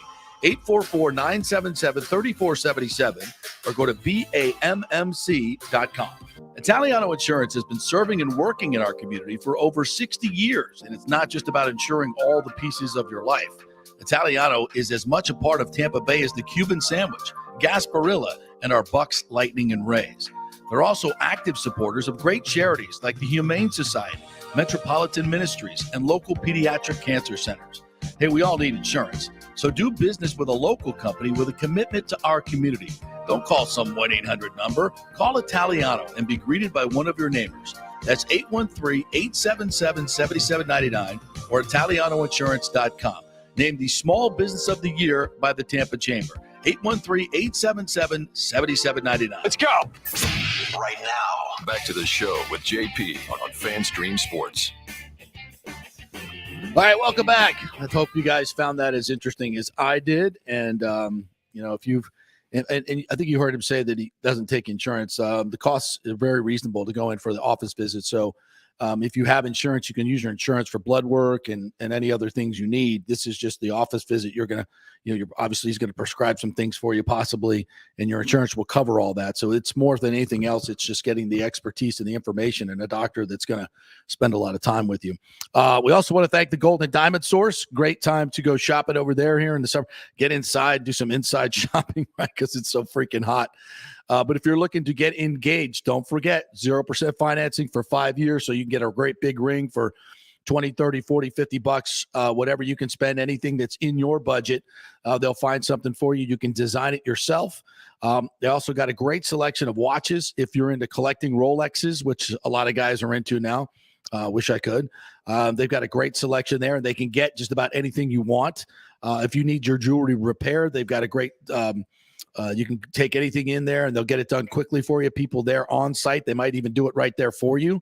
When you want to get something redesigned, they can do that. Anything in the jewelry realm, they've got it at the Golden Diamond Source. And of course, they are a family-run company, Julie and Steve Weintraub. They employ all their children, and you're going to be part of the family when you go there and you buy something. And you always have somebody in the business. You're going to get a great deal, great selection, and just a fun place to shop. So become part of the family at the Golden Diamond Source, 3800 Ulmerson Road, always online at thegoldendiamondsource.com. All right, so I want to get back a little update here. Tiger is 3 over par. Did he make that putt? No, he did not. He's 4 over par. 4 over par now. Now this is not going well. And Cameron Young came in at 8 under par, shot 64 earlier this morning when the course was much more playable than it is right now, because as it dries out, the bounces become so much more pronounced, the rolls become so much more pronounced, and it's really hard to control your golf ball on where it's going. So the afternoon rounds are really going to get hammered today. Nobody's catching Cam Young at 8 under par. I don't see that happening. Another great story that was developing, Ernie Els was 5 under par as he came to 16, and he did what I did at 17, the road hole. He hit it into the hotel. But luckily, I got a nice big bounce out into the fairway. He was not as lucky and went out of bounds. I'm not sure where he finished. I don't know if you saw where he finished, but he was 3 off the lead. So I'm guessing he finished it 1 or 2 under. But a nice. We saw Phil Mickelson win last year at the PGA. You imagine Ernie Els winning the Open? I mean, he was right there. He finished 2 under. 2 under. So he's in the top hunt. 20. Yeah, 52. He's not even that old. Is he 52? He's the same age as Phil. Yeah. Are you kidding me? Sounds about right. Yeah. I had this memory in my head. I feel like he's 65, 52. He looks older. Looks a little older. I swear, when was the last time? I'm not trying to be disrespectful here. He's one of the best golfers of his generation, but he's been playing a lot of senior tour. Had to have been a quick little turn towards. It's been a while. It's been a while since he's been, Okay, the fact that Phil won that U.S. Open is even more, or the PGA is even more outstanding now that I just thought of it. The same age as Ernie Els. Yeah. I'm still, my mind is blown right now. So Ernie was in the hunt for a little bit, but this afternoon round is going to be. Now, remember, the Tiger's going to go out early tomorrow when the golf course will be softer. Because I don't think there's any rain in the forecast, unfortunately, but you get the seaside dew and what have you, and it's a little softer in the morning. So I think he'll have a better opportunity. But he's got a 4 over now? 3 over? It's 4 over. 4 over now after battling. 4 or 5 holes. That's no bueno. He's going to have to get it back to around even or be just really. I don't see it happening the way the course is planned. Yeah, it's brutal, but. That's too bad. It's because explain the first hole. I didn't see it. I wasn't watching as much. Well, he hit a really good drive down the center, and the ball, I guess, landed in a divot. So he had to hit a second shot out of there. And immediately after he made contact, he looked down at the ground at something. And it took like one bounce in front of, there's like a little bit of like water The right belly there. burn, Yeah, yes. it's like literally very narrow. And it took one bounce and then into the water. And then he almost chipped out for par. Almost did. And then he had like a 4-foot bogey putt and he missed it. So it was 2 over right away to start the day. My first shot at St. Andrews, my caddy comes up to me and he's like, he pulls out the 3-wood and he's like, I let it hit the 3-wood. And I was like, why? He goes, it's about 270 to the belly burn in front of the green. I'm like, I think that's in a little, and wind was in my face. This was back when I could drive it usually about 280, 290, on it, maybe a little over sometimes. And I said, I'll hit a little buttercut here with my driver. I'm not too accurate with my 3-wood. And I'm not a favorite club. He's think, no, lad, you're going to hit the 3-wood. Trust me. I'm like, nah. And I overruled him. So I hit the ball and I flushed it. Well, I had a nice little buttercut and I couldn't really see the ball. So he's like, hey, you're in the burn. I'm like, you think? He's like, yeah. So we walk up there and the ball is like 1.5 yards from going in. And I looked at him. I said, see, I told you. He's like, you're lucky, lad. I'm like, yeah, whatever. It's just such a fun place to play. And then, and added in with the caddies, and it's an amazing ride. So we'll be keeping you up to date on what's going on there. All right, so back to the Rays and Sugar Shane. Hold up, we got company here in the stream. Oh, we do. Yeah. Oh, TJ's ready. Yeah. It's 11:17 already. It's 11:17 already. Well, geez, gosh, we're getting carried away here. And I know of somebody who's been watching the British Open as long as me this morning. Were you up at 5 like me watching the Open? I was not up at 5. First of all, good to be with you. I was mesmerized by your story. I haven't heard you tell this story. What did you shoot that day overall? 79. Really? You busted 80 at the old course. What'd you do on the road hole? That was my downfall. Was it? You and Ernie Els a little while ago, as a matter of fact. You have something in common with Ernie Els now. Continue your story. I hit it off the roof of the hotel, and there's there's a little atrium there, like a glass atrium as well. So I hit the roof, bounced off the atrium, and into play. So So at least you weren't. Well, Els was, my understanding was right of that and out of bounds. Yeah, he went took a 6 and threw his round away. He had a 5-under round going, bogeyed 16, doubled 17. Thank you for playing today.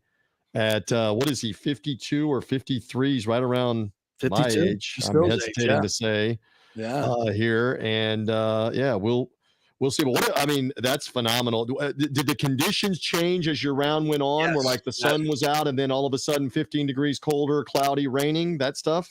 Well, the front 9 was very playable. It's kind of like what happened here today. In the morning, you're still a little dewy and you can get balls to stop. But as the day goes on and the wind dries everything out, it gets, the last, few holes, you feel like you're just at the whim of the golf course. You try to pick out a spot. The caddy will tell you where to hit it, and it's never what you think. Like you're thinking, okay, it's 160, so I'm thinking I might hit 8-iron, but it's like downwind, and he's like, no, hit wedge, or hit gap wedge. I'm like, what are you talking about, bro? It's not gonna get you. Like, trust me, lad, just hit it there and hit this club, and they're right. They're right because they know where the ball's going to bounce and how far it's going to roll. One guy had me putt. I was 90 yards out. He goes, I think you should putt it here, lad. I literally putted 90 yards out, putted it past the hole. So I two things that just came to mind with what you said. I saw in the buildup, they were talking about there's so much yardage of greens around St. Andrews that where they played the U.S. Open at Brookline could fit on the green surfaces, could fit on 2 of the holes, like the 5th and the 13th. Yeah. The whole green surfaces of the hole 18 at Brookline. And then am I to understand Ian Poulter was being heckled on the first tee about being part of the Live Golf Tour, being booed, and hit his ball like out of bounds or whatever and made bogey, but ended up 3 under par today. And I heard he made like a 40 or 50-yard putt. Yes, he did. And way off the green. JP-esque, as it turns out, with the putt, it sounds like. Yeah, I didn't make that putt. It was just I did putt from 90 yards out. But we had one guy, John Kim, the young kid. He hit a sand wedge off the green. He was on the green, and he literally, instead of putting, He hit an approach with a sand wedge on the green while on the green. Yeah. First of all, I'm taking a huge divot. People are going to get very angry at me. Right. But he just clips it, and because the undulations, it's so hard to judge how hard to hit it when it's down 3 feet, up 2 feet, down a foot again. Just hit it over the top. So I'm seeing Tiger out of the corner of my eye in his group here. Has he gotten it back together at this? I haven't seen the last 2 or 3 holes as he started to recover because again, he's won twice at this place, and it's so wide open, space-wise, for him to miss and miss-hit. Well, he had some horrible luck on the first. He's not miss-hitting shots. He had horrible luck on the first hole. As Nick was just saying, his drive, it's a perfect drive. It lands in a divot. So when he hits his second shot, he hits it fat because it's in a sand divot and hits it in the water and makes double. So those are the things you got to shake off and come back and try to right it. Well, he's missed like 2 or 3 bogey putts though already. Yeah. So what is he? I see him about to tee, and you may be ahead of me because I'm seeing this somewhat delayed on my Hulu here, but Tiger definitely not off to the roaring start at +4, right? Am I seeing that correctly here as he plays the 5th? You got to get some shots back. All right, I have one more thing before you want to move on. So my aunt, my father's sister, was at St. Andrews 2 weeks ago. I've got some photos that she sent me, but look what else came in the mail from the old course. I'm holding it up for your video audience. There's an old course St. Andrews cap that she has sent me. I got these goodies in the mail like Wednesday. Here is a ball. Now, granted, the ball is an Ultra. It's not, a Titleist or something else, but you don't have that every day, which is the old course in Scotland. And I also got I got the full set. I got the hat, I got the ball, and I got the ball mark, if I have it lined up correctly, from the old course. Very nice. I did not play around like JP, but I can pretend that I'm JP with the golf ball and the old course hat. How about that? You got to get over it. It's got to be on your bucket list, right? It's got to be. I've been to England with the Buccaneers 3 times, but never got to Scotland in any of those trips. So we got. I don't know can that be a stopover to Munich for the upcoming game in Germany? I don't know if that's the case either. I don't know that I want to be playing there in November either. November might be a tough time to be playing. Of course, you know what I thought of? They have different terms, as you know. Did you ever have a shot where you did not make contact? And did your caddy ever ask you, did you get a freshie? Did you get a freshie? A freshie means a whiff, a swing and a miss. I do know that from the terminology. Did you get a freshie? I've not done a freshie, but I got a lot of, not your best, lad. Not your best. But I do know from other people that that's the term they use. If you're down in the shag, in the heather, in the long grass, or you're down in a bad lie and you hit and you miss and you don't hit the ball, it's a freshie. Yeah. Did you get a freshie? Yeah, it's a different culture altogether when playing over there, no doubt. So I see you wearing your Rays hat last night. I did. I had to don it because I've been getting grief from a couple of Red Sox fans about the Red Sox, this and that. One of them's a media member, and that's like, boys, I can't take you honks taunting me about the Rays and then not blast back at you when the Durham Rays end up sweeping the Red Sox over 3 games, humbling them. One of them was giving me grief because the Rays had been swept by the Cincinnati Reds, who are god awful. Right. Okay, you can give me grief for 5 minutes until you play the Rays, the Red Sox, and then you get swept yourselves by the Durham Rays. So good on the Durham Rays, very banged up. I don't know how long this is going to hold in. And who had this? The Baltimore Orioles have won how many in a row coming in now to play the Rays? 10? 9? 10 in a row now. They've won 10 in a row. How? With that lineup, accidentally? What is going on? Do they have voodoo? Is it like in Major League where they have Joe Boo with the cigar and the rum and they're bowing to him? What is going on? They've been drafting at the top of the draft for the past decade. So I guess some of these guys are actually coming of age. They've got some good young players. They really do. They finally have And they're putting it all together. And so now we're thinking, well, last year, what the Rays won at 18 of 19 against the Orioles. Yeah. Right. Yeah, that ain't happening this year. No doubt about it. So it may have been a 100-win team last year and got fat on the Orioles, but that ain't happening this year. They're 29-20 since Adley Rutschman, the top prospect in baseball, was called up. 29-20. Wow. So instant changer to that franchise. It's amazing. And one guy in baseball can make that much of a difference. Yeah. And then I'll just lean on you with all your experience to tell me how the hell the Rays are 48-40 and in second place. And would you say the third best record in the American Third League? best in the AL. And how the hell is that happening? I, again, give a lot of credit to Kevin Cash, the culture, starting pitching, McClanahan, obviously outstanding. And they've got the right model of give me some young, hungry AAA guys or major league guys on 1-year deals that come hard every night at the ballpark. And so give them credit. Give them credit for battling back because they dropped those 3 games to the Reds. And I know you have Steve Carney on here sometimes with his stuff. Carney was talking to me off the air. Are they now going to look to trade a couple of pieces here? This was, they weren't going to trade Franco, but are they going to look to trade Kiermaier? He's now too hurt, it appears, to trade. Yeah, are they going to look to trade Glasnow coming off the injury because they are going to swoon here in July? Well, hold off on the swoon. They won 3 in a row with Boston. So maybe they hang in for a little while here, and wild card is still in the vocabulary. But I think you and I have talked about this before. I think you got to credit Kevin Cash and the culture that they've set up for how hard they continue to play game in and game out over 162 games. And I think that's one of the reasons why they're still hanging in. Well, their pitching has just been tremendous. I mean, McClanahan, we've seen a lot of good pitchers here over the last, decade and a half for the Rays, but this kid might be the best. I mean, this run that he is on, and he just seems to be getting better and better and better. And I loved it last night. I love his attitude. Last night he rolled his ankle a little bit on his plant foot, of course, here comes the training crew running out like the cavalry, and he looks at him, he like rolls his eyes, like, "Come on, guys, I'm fine. This is a little roll of the ankle. I'm good." And he's a bulldog. He doesn't get fazed by anything. Last year he even said in his interview last night, he goes, last year I really didn't know what I was doing. I wasn't really ready for it. And he's like, but this year I'm just much more comfortable. I know what I'm doing. I got a good feel for it.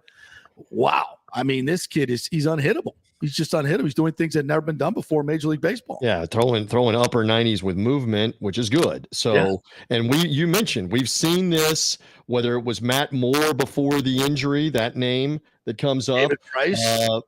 David Price, yes, throwing the gas. Snell, maybe not as much on the 97, 98 miles an hour, but still had great stuff. So we've seen this. Yeah, we've seen this over and over again. And again, it's a testament to what Friedman built and what has continued in that organization with Neander and the Rays organization on continuing to have these pitching prospects and go and get them. And you would have hoped that Glasnow would have stayed healthy because, man, you talk about a McClanahan Glasnow 1-2 punch right now. If they had that. Yeah. Well, I mean, look, we saw Glasnow, much to Kevin Cash's dismay, put out that Instagram post where he was throwing, looked like to me as loosey-goosey as he's not ready to jump up on the mound right now, but he was full go, at least what we saw on Instagram. And, that was 2 weeks ago. So, I mean, could he be ready by September? Maybe. Is his agent and his management team going to let him suit up for anybody this year? I mean, Rays, or if you traded him, I don't know that they're going to let him pitch. I think they're going to maybe take the full year. It's not what we want, but if you're advising him, that may be the advice. I think when you're ready to pitch, you're ready to pitch. I mean, I guess you could wait and see what happens, but maybe I'll just sit here and dream of going into the first round series, the wild card series with McClanahan, Glasnow, Rasmussen. I mean these guys and Kluber. God, I'll take that to the bank any day. I think you can compete with anybody with that rotation. And this bullpen is pitching pretty well too. I mean, Adam is unhittable. So, and again, they keep finding guys to go back to. It's a different cast of characters, it seems like, every couple of years that are in the bullpen. So it's not just the players. It's obviously the system. the pitching strategy, the analytics that go in, everything that goes into it. Absolutely. They have found a recipe. They have found a recipe to contend while not spending much. And I saw all the social media stuff last night about tickets and ticket prices and the Red Sox. And you and I have been around this market a bunch. Okay, so when Nomoli was the owner, the late Vince Nomoli was the owner, and the team was not good, they tried every discount imaginable. $3 seats, $5 tickets that included a hot dog and a beer. They were trying all kinds of things when the team was not good. Now you're in a tough economic time, as we all know, where you're trying to corral and spend money. And I saw that guy respond to you that, hey, we went to Boston and spent less on getting into the games at Fenway than we are to get into Tropicana Field, where the stadium is 3/4 empty. Yeah. It's crazy. Yeah, and you look all over the league. There's family packs. There's all this thing, and the cheapest ticket is $30 for the party deck, where you get a bench seat. If you want an outfield seat, last night it was $47 before fees. You're almost $60 in for one ticket. That doesn't count the $30 parking. The concessions and everything else. They're not even trying. In fact, they're trying to keep Rays fans out. And because they know they're going to soak the Red Sox fans or the Yankees fans or the Cardinals fans they had this year. They're not here that often, so they'll go out and pay the money. But Rays fans aren't paying that, especially in these economic times. Right. And with gas, double. You might go pay it once, but if you've got 81 home games, you're not going to go pay it 15, 20, or 25 times when you're one of the highest prices to get in. I would say, isn't that price in the top 10, if not the top 5 on highest get-in price? Just in the AL East alone, the cheapest ticket, I put that graphic up as well that Raise Up put up there on Twitter. $26 is the cheapest ticket for the Rays, where the Yankees are at 16. The Orioles are at 12. All these, they're less than half of what the Rays are charged. It's unconscionable. So let me ask you this question. Do you think the players want to go into their own stadium every night and have more of the other team's fans? Of course. There's of course something, not. Yeah. There's something that your owner could do about it, and he doesn't give a rat's ass. It's up to, unfortunately, it's up to Rob Manfred, and it's up to the other owners to say, once and for all, what's going on here. Because again, we could go on and on for another 15 minutes. You've been right all the way. I've been right all the way. The idiocy of the split season thing with Montreal, and you were doing that last year at the end of the year, the end of the season, when you're trying to make a playoff run, and in the playoffs you're trying to advertise this. That to me spoke volumes of, hey, we're doing everything we can to sabotage it down here. Yeah, we're gonna do everything we can to sabotage it. And it's very tough to convince the rest of us that are smart and been around that you're not doing everything you can to sabotage it when you provide evidence like that to me, that I can get into a Yankee game for $12, a New York Yankees game for $12, but not at Yankee Stadium, but not a Rays game against the Yankees for $12. It's back to the $40 ticket again, or the $30 party deck. That's not an actual seat. It's a bench up in the upper level. For an actual seat, I've got to pay $45 to get into a Yankee game or a Red Sox game, right? The premium, the cheapest ticket. $47 before fees for one ticket. So if you're bringing your family, like a guy last night, that's $400, a $400 night for my kids and me to go to a Rays game on a Wednesday. Right. No. And how many times do you expect them to do that? Because baseball, I still remember this as a kid. So you're telling stories, and you've told stories before on the show about your dad taking you to Dodger Stadium, et cetera. Yeah. So I remember as a kid, we would go all the time when we were living in Texas, and the Rangers were fairly new in Texas, to Arlington Stadium long ago. I remember 100 degrees at night at games. Yeah. But I would get out of school, and my father and a friend of his and his son, we would go frequently. And again, this is 1970s, not 2000s, but we were probably in the stadium combined for like $20, maybe $25.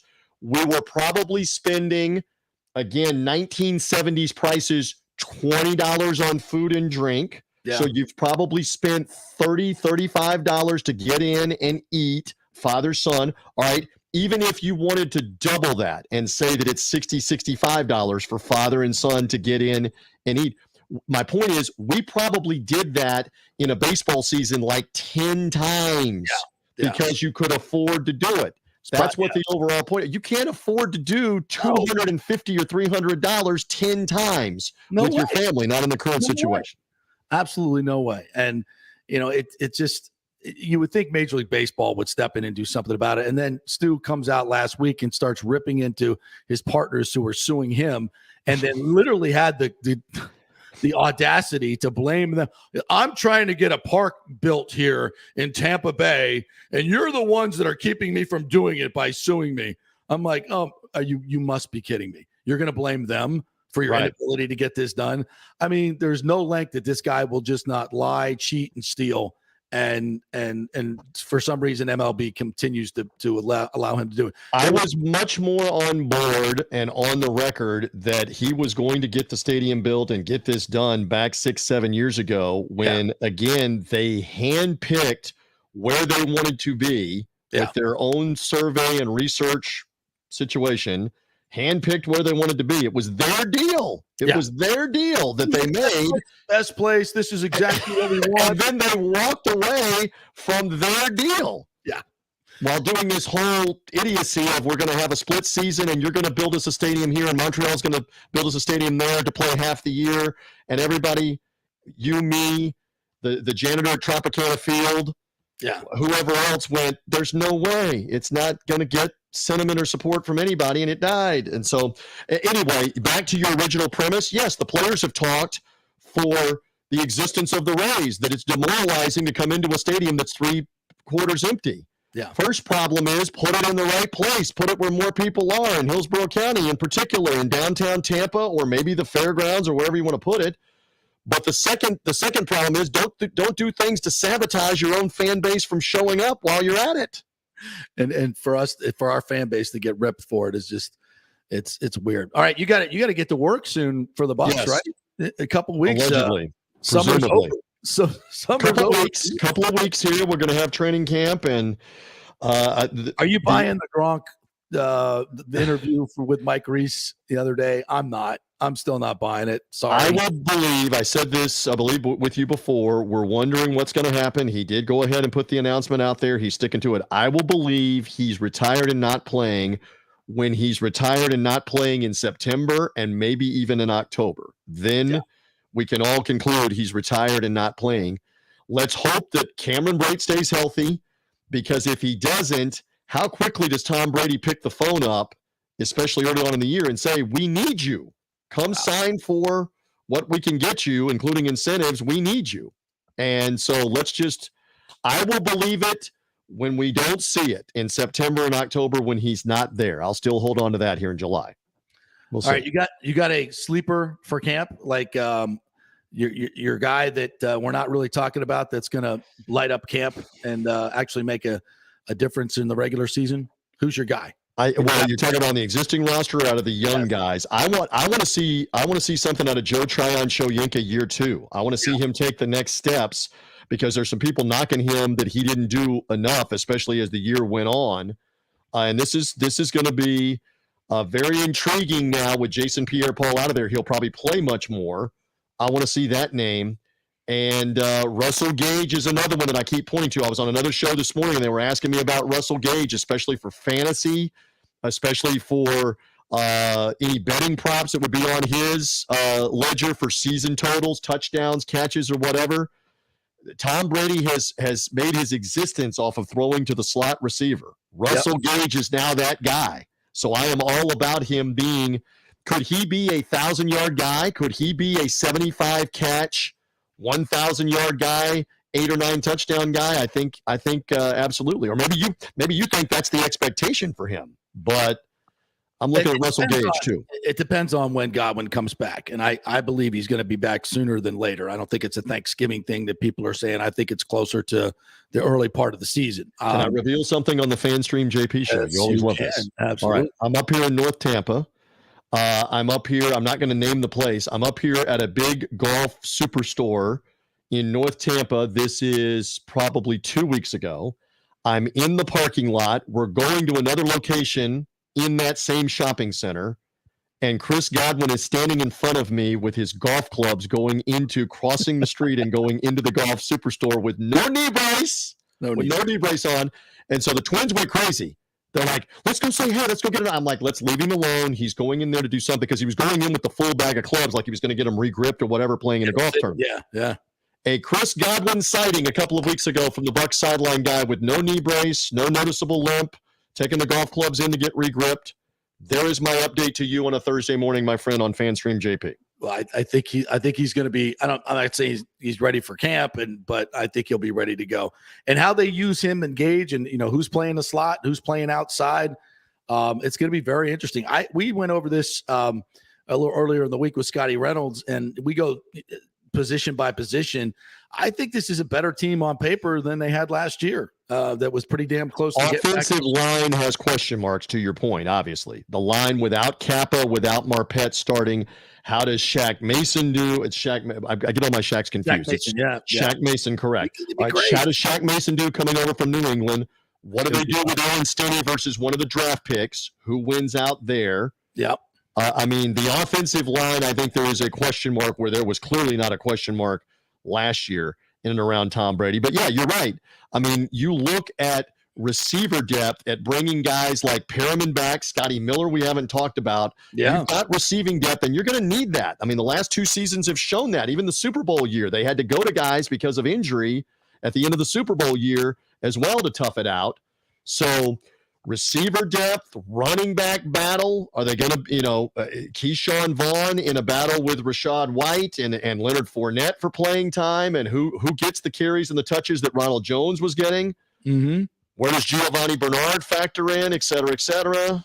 There's a lot of talent there, man. There's a lot of talent. I think defensively they're going to be better. They're going to run the ball more, which is going to help the defense tremendously because they won't be on the field as much. So I'm geeked. I think this is going to be a phenomenal season. The schedule is the greatest schedule we've ever had at home. I mean, so let me throw one out there because a friend of mine has already been out in Vegas wagering against the Bucs on the 11.5 for the season win total. He went under. He went under. Are you aboard on the under 11.5? Yeah, you look at that schedule to get to 12 wins, right? To get to 12 wins with that schedule. And while I'm sitting here saying I love this team, I think they're better on paper, but the schedule is the schedule. And you're right. Every NFL game, about 80% of them are 7 points or less. It's a bounce of the ball here or there. I think the Bucs will win their share, but to get to 12 is a lot. The 11 and 10, I think, is the sweet spot right there. I mean, if you're betting it, you got to go under. Okay, so the first 4 games of the season at Dallas, playoff team. At New Orleans, who had a winning record and always seems to have the Buccaneers number, at least recently. Yep. Green Bay at home, Rodgers, playoff team, Kansas City Chiefs at home. That's the first 4 games. And then later on in the year, you have a stretch where you're playing Baltimore, the Rams, going to Germany to play Seattle, who should be bad, coming back to play Cleveland, playing the Saints again. Later in the year, you're playing Cincinnati and Arizona. Yeah. Do you look can you get to 12? I think they can get to 12 wins, but that's a chintzy bet there on 11.5. You'd feel better if it was a 10.5 under over top. Absolutely. But that's absolutely. But 11.5, I think I'm all day on the under there, which doesn't mean they're not going to win the division, which doesn't mean they're not going to, be in the playoffs. 11-10 is going to win you this division. I don't think there's any question about that. But where does it get you seating wise? And then you look around the NFC, who's better? I mean, the Rams, the Rams are good. Ain't no doubt about it. Bringing back Aaron Donald, they're good. But they've got some issues on the offensive line. But, repeating back-to-back in this league, this just not very easy. Of course. Yeah, and, I don't think the Cowboys are better. The Packers have lost Devontae Adams. No, I look around the league, I'm like, the Bucs they're as good as anybody. Especially the NFC, the NFC race. The division is there. It's ripe. Brady had to be licking his chops when Sean Payton said no thanks and left. And you've got Matt Rule probably on his way out on another quarterback and another situation there. You concerned, Baker Mayfield? Well, I mean, look at all 3 of those situations in the division. So you've got uncertainty, Baker Mayfield or Sam Darnold, or what are they going to do? You've got uncertainty in Atlanta. Is it Marcus Mariota? Or is it the kid they got from Liberty in the draft? The name, Nick, help me. The name escapes me off the top of my head. Thank you. Ritter. Oh, they got Ritter from Cincinnati. Yeah. They didn't get Malik. It was Malik Willis. Where did Malik Willis end up? I can't even remember. Tennessee for him. So Ritter, the Cincinnati quarterback, or Marcus Mariota, or Josh Rosen, right, in Atlanta. Yeah. And a crappy in New Orleans, it's Jameis off a knee injury, or Andy Dalton, or Ian Book from Notre Dame at the moment, if I have that depth chart right.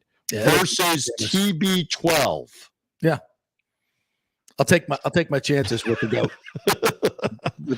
I take my chances. If you were putting a 5.5 on that win total in the division, I might take the over. I might take 6 for 6, but you got to beat New Orleans, obviously. But yeah, that would be interesting for the NFC South on the win total. Yeah.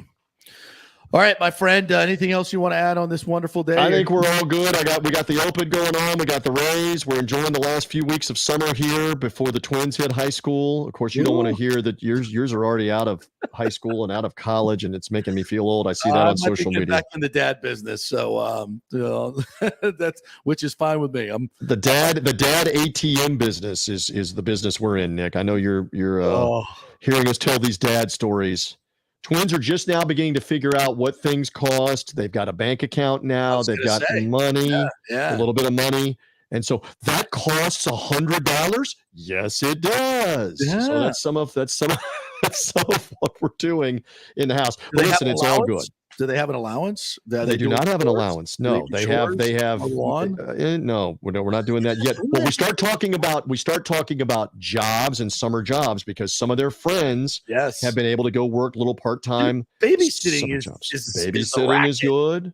No taxes, all cash, $15 an hour. Freaking $20 an hour if it's 2 kids. Sign me up for that. Exactly. Go be you can take care of it. Yeah, the Twins will be good to go.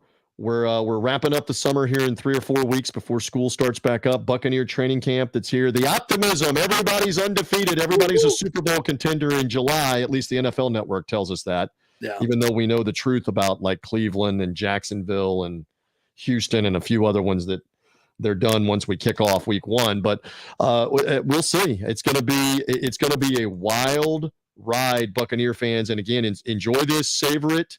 Because we don't know if Tom Brady's done at the end of this year or not. We don't know how long it lasts this year. How does he physically hold up as he turns 45 years of age later this year? I don't know. We'll enjoy it together. No. All right, partner. Good to chat with you. We'll hook up with you down the line. Thanks, buddy. Profoundly jealous of you having hit a ball at St. Andrews. I'm going back to watch it on my TV. Thank you, sir. I'll send you some pics from the Swilken Bridge. All right, we'll take a quick break here. Our final break. We'll come back and wrap things up. We'll hear from some of the Lightning players after they cashed in yesterday, and this Lightning team moving forward. Stay with us. The world economy is in chaos, and mortgage rates are going to go higher in the next few months. Meanwhile, home values are up 24% in some neighborhoods of Tampa Bay. Do not miss this opportunity to refinance your home, get some much-needed cash to handle skyrocketing inflation, and fill up your car. Contact Scott Fitzgerald at American Mortgage Services. Even if you've recently refinanced, Scott can make the deal work because he charges no lender fees like the big boys do. He will also shop your loan around to dozens of lenders and get the best rates and terms. Let them compete for your business. The big banks charge huge lending fees. Customer service is simply a phone number with endless wait times. Scott is local and will personally take your call. Here's his cell phone number. Tell him JP said you could call. 813-294-7595. Scott's done over 3,000 loans, including many coaches and athletes. He will answer your calls and concerns and give you workable strategies to be smart with your money. Reduce your payments. It's not just what you make, it's what you keep. 813-294-7595 or email him at scott@amstampa.com. Military veterans, are you struggling with alcoholism or substance abuse? Is it taking a toll on your relationships and your work life? Are you having trouble focusing? Constantly anxious? Well, you may not be surprised to know that your fellow military vets have your six. Heroes Mile is a new concept in rehabilitation clinics, veterans helping veterans. At Heroes Mile, we staff our rehab center with fellow veterans who can understand what you're going through. Our mission is to help you heal from issues that only your fellow veterans can truly understand. Located just outside of DeLand, we offer a full range of inpatient and outpatient programs dealing with substance abuse, post-traumatic stress, and military sexual trauma. We choose to serve veterans because we know how complex these issues are. You could choose to fight the battle alone, or win the war together. We are the community care provider with the VA and also accept most major insurance. At Heroes Mile Rehabilitation Center, we have your six. Go to heroesmile.com or call 888-VET-NOW-2. That's heroesmile.com or call 888-VET-NOW-2. Have you purchased a home in the last 10 years and the stucco is starting to come loose from the upstairs portion? Well, that can cause some serious damage that you can't see until it's too late. Is it becoming an eyesore? Have you contacted the builder and just can't get any relief? That's very common here in Florida. So call the law offices of Christopher Palermo. They can help you. Call 813-221-5636. That's 813-221-5636. He's recovered millions for his clients. The law offices of Christopher Palermo at palermopa.com. The health professionals at Bay Area Modern Medical Center want you to know it's time to commit to a new healthy lifestyle. It's literally a matter of life and death. 42% of Americans are considered obese, and being obese made you 3 times more likely to be hospitalized by COVID. So getting in shape is not just about looking better, it's about living much longer. At Bay Area Modern Medical Center, they take a very different approach to primary care. It's personalized, preventative medicine. Christopher Lugo and his experienced staff are proactive in looking at your issues before they become a problem, encouraging a healthy lifestyle with proper diet, supplements, and exercise to optimize your active lifestyle. Building up your immune system, not destroying it with poor nutrition and bad habits. So call for an appointment, maybe change your primary care, and get on a journey back to full health and a happy life. Call 844-977-3477 or go to BAMMC.com. Tell them JP sent you for priority scheduling. 844-977-3477 or go to BAMMC.com. Ladies and gentlemen, let's rock. This is FanStream Sports with JP. Oh, man. Now we know who to blame for inflation. We've all been on the wrong track here.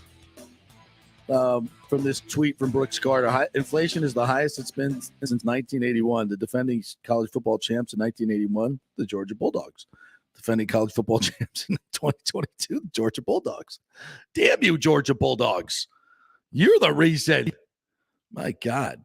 All right, welcome back, JP Peterson Show, brought to you by the great folks at the Gold and Diamond Source. If you're thinking about getting engaged, that's the place to go. You know they have the best selection. You know that they have the best prices. You know what you're getting. It's for real, like buying it off the internet or some fly-by-night place, and you want to keep the money local, right? You don't want to spend it on some national store in the mall. You want to go to the local folks, and that's the Gold and Diamond Source, 3800 Omerton Road.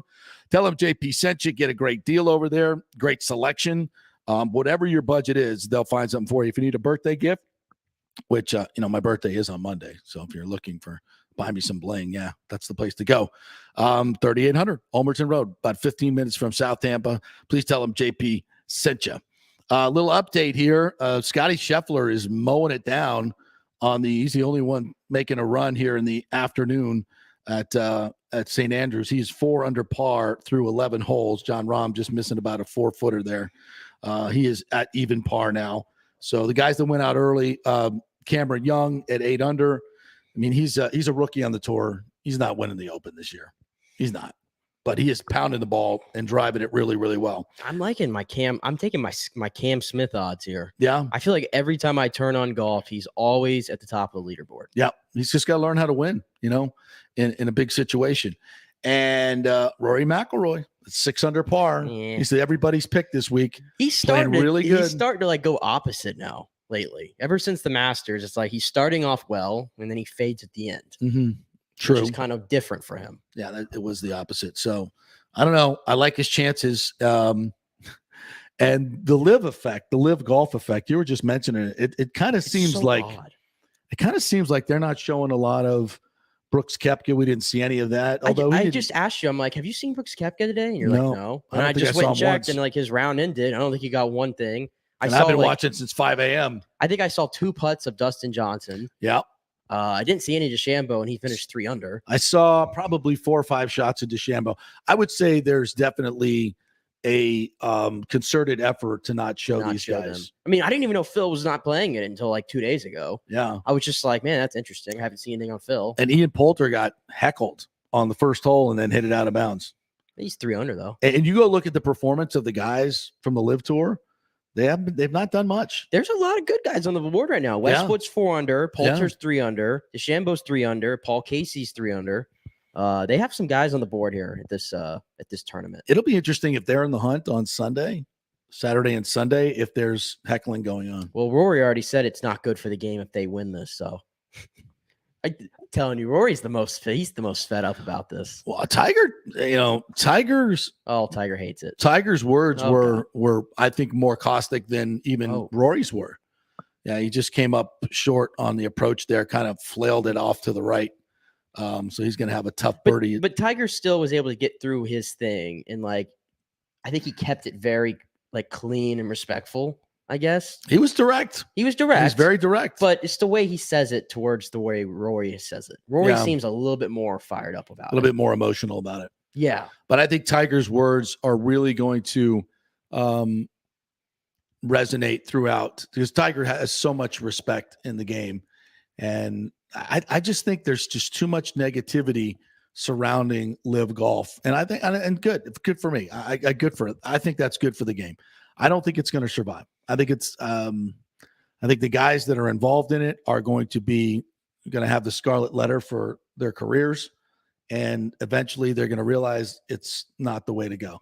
And the fact that, our DOJ is investigating the PGA Tour for antitrust is disgusting on so many levels, especially with Biden going to Saudi Arabia now. And that just happens. Wow. Unbelievable. But so believable. All right. Do we have any lightning sound that we want to play? We have time. Yeah, we'll play a quick little sound by here from Mikhail Sergachev, who is now the 8.5 AAV $1 million man. Yeah. But here he is, I think, touching on adjusting to his new role, which is going to be a lot different now. Yeah. Obviously, it means a lot. I've been working for the role, to be in the top 4, to be in more situations like defensive situations, offensive situations out there. And, now they kind of committed to that and committed to me. So I just, appreciate trust. And obviously I'll do everything in my power to be the best I can be. I think defensemen take time to reach their full potential. We saw with Victor Hedman, who's the best defenseman in the world, but he wasn't the best defenseman in the world when he was 20, 21, 22 years old. And I think Sergey's just coming into his own. I thought he really stepped up in these playoffs, especially in the finals against Colorado, played some really good hockey for us. He has all the tools. He just turned 24. He can run your power play. He can kill penalties. He's physical. He's big. He can skate. He's skilled. Those guys are hard to find. And now to know that he's going to be part of our team for the next 9 seasons, really, that's very comforting to us. When coaches and management, they trust you, you feel more confident, you know what I mean? And you feel like you're gonna do it and you're gonna play well, because they give you that extra confidence that you need. And that actually just gave me more motivation and the contract and the words that he said. So I kind of want to start practicing already, but I'll obviously take my time. But it means a lot and just boosts your confidence. Glad Brisebois said that about Hedman, because I think that's the great comparison. Is people forget, because he's the best defenseman in the NHL now, still in my opinion. Yep. Or maybe second. Makar is pretty damn good. But anyway, it wasn't until his 5th year where he had his first breakout season. And then it wasn't until that run in 2015 in the playoffs where he just went crazy, or everybody said, okay, Victor Hedman's pretty good now. Yep. And then 2 years later, he wins the Norris and he's here. Defensemen, they just take mostly defensemen, they take so long to develop. And this is why this is year 6 for Sergachev. To me, this has to be the year. I can just see a good leap, because I feel like the last 3 years, he's kind of been almost maybe it's going up tiny bits. I think it needs to go up a considerable amount this year. Well, and I think you heard it from Corey Long, who said, he saw him and spoke to him in person or during the interview process, just saw a different guy. No. And I think, that happens when, money means something. And also he's going to be put in bigger situations with McDonough not being there. So yeah, it's time to step up and we'll see. Certainly the talent is there. All I can say is this: I'm very, very confident that Brisebois knows what he's doing. And they know a hell of a lot more than we do about who these players are on and off the ice. So I'm very confident in that. What are you laughing at? There's like Big 12 Media Day and Brent Middles is speaking. This is a quote from him. The fire hose is fully inserted in my mouth here. We've been blowing and going. Wow. I don't know what that means, but means is a lot of change. It's a lot different than it has been running the same defense at Clemson for 400 years. He did say 40% of the players that are going to play for him this year have never taken a snap at OU. That's a lot. That's a lot of turnover. We've been blowing and going. Yeah, tells you why they got the hell out of Dodge. Yeah, there you go. All right, our thanks to Corey Long, who joined us earlier today to break down all the Lightning moves. TJ Reeves as well. And Chris Lugo, Dr. Lugo joined us from BAMMC.com. Some great information about testosterone replacement, nutrition especially. Go check out that interview if you missed anything. Check it out on YouTube, Twitter, Facebook. You can replay all of it there. And always on our app at FanStream Sports. Check it out. Download the app. We'll see you tomorrow. Go Rays.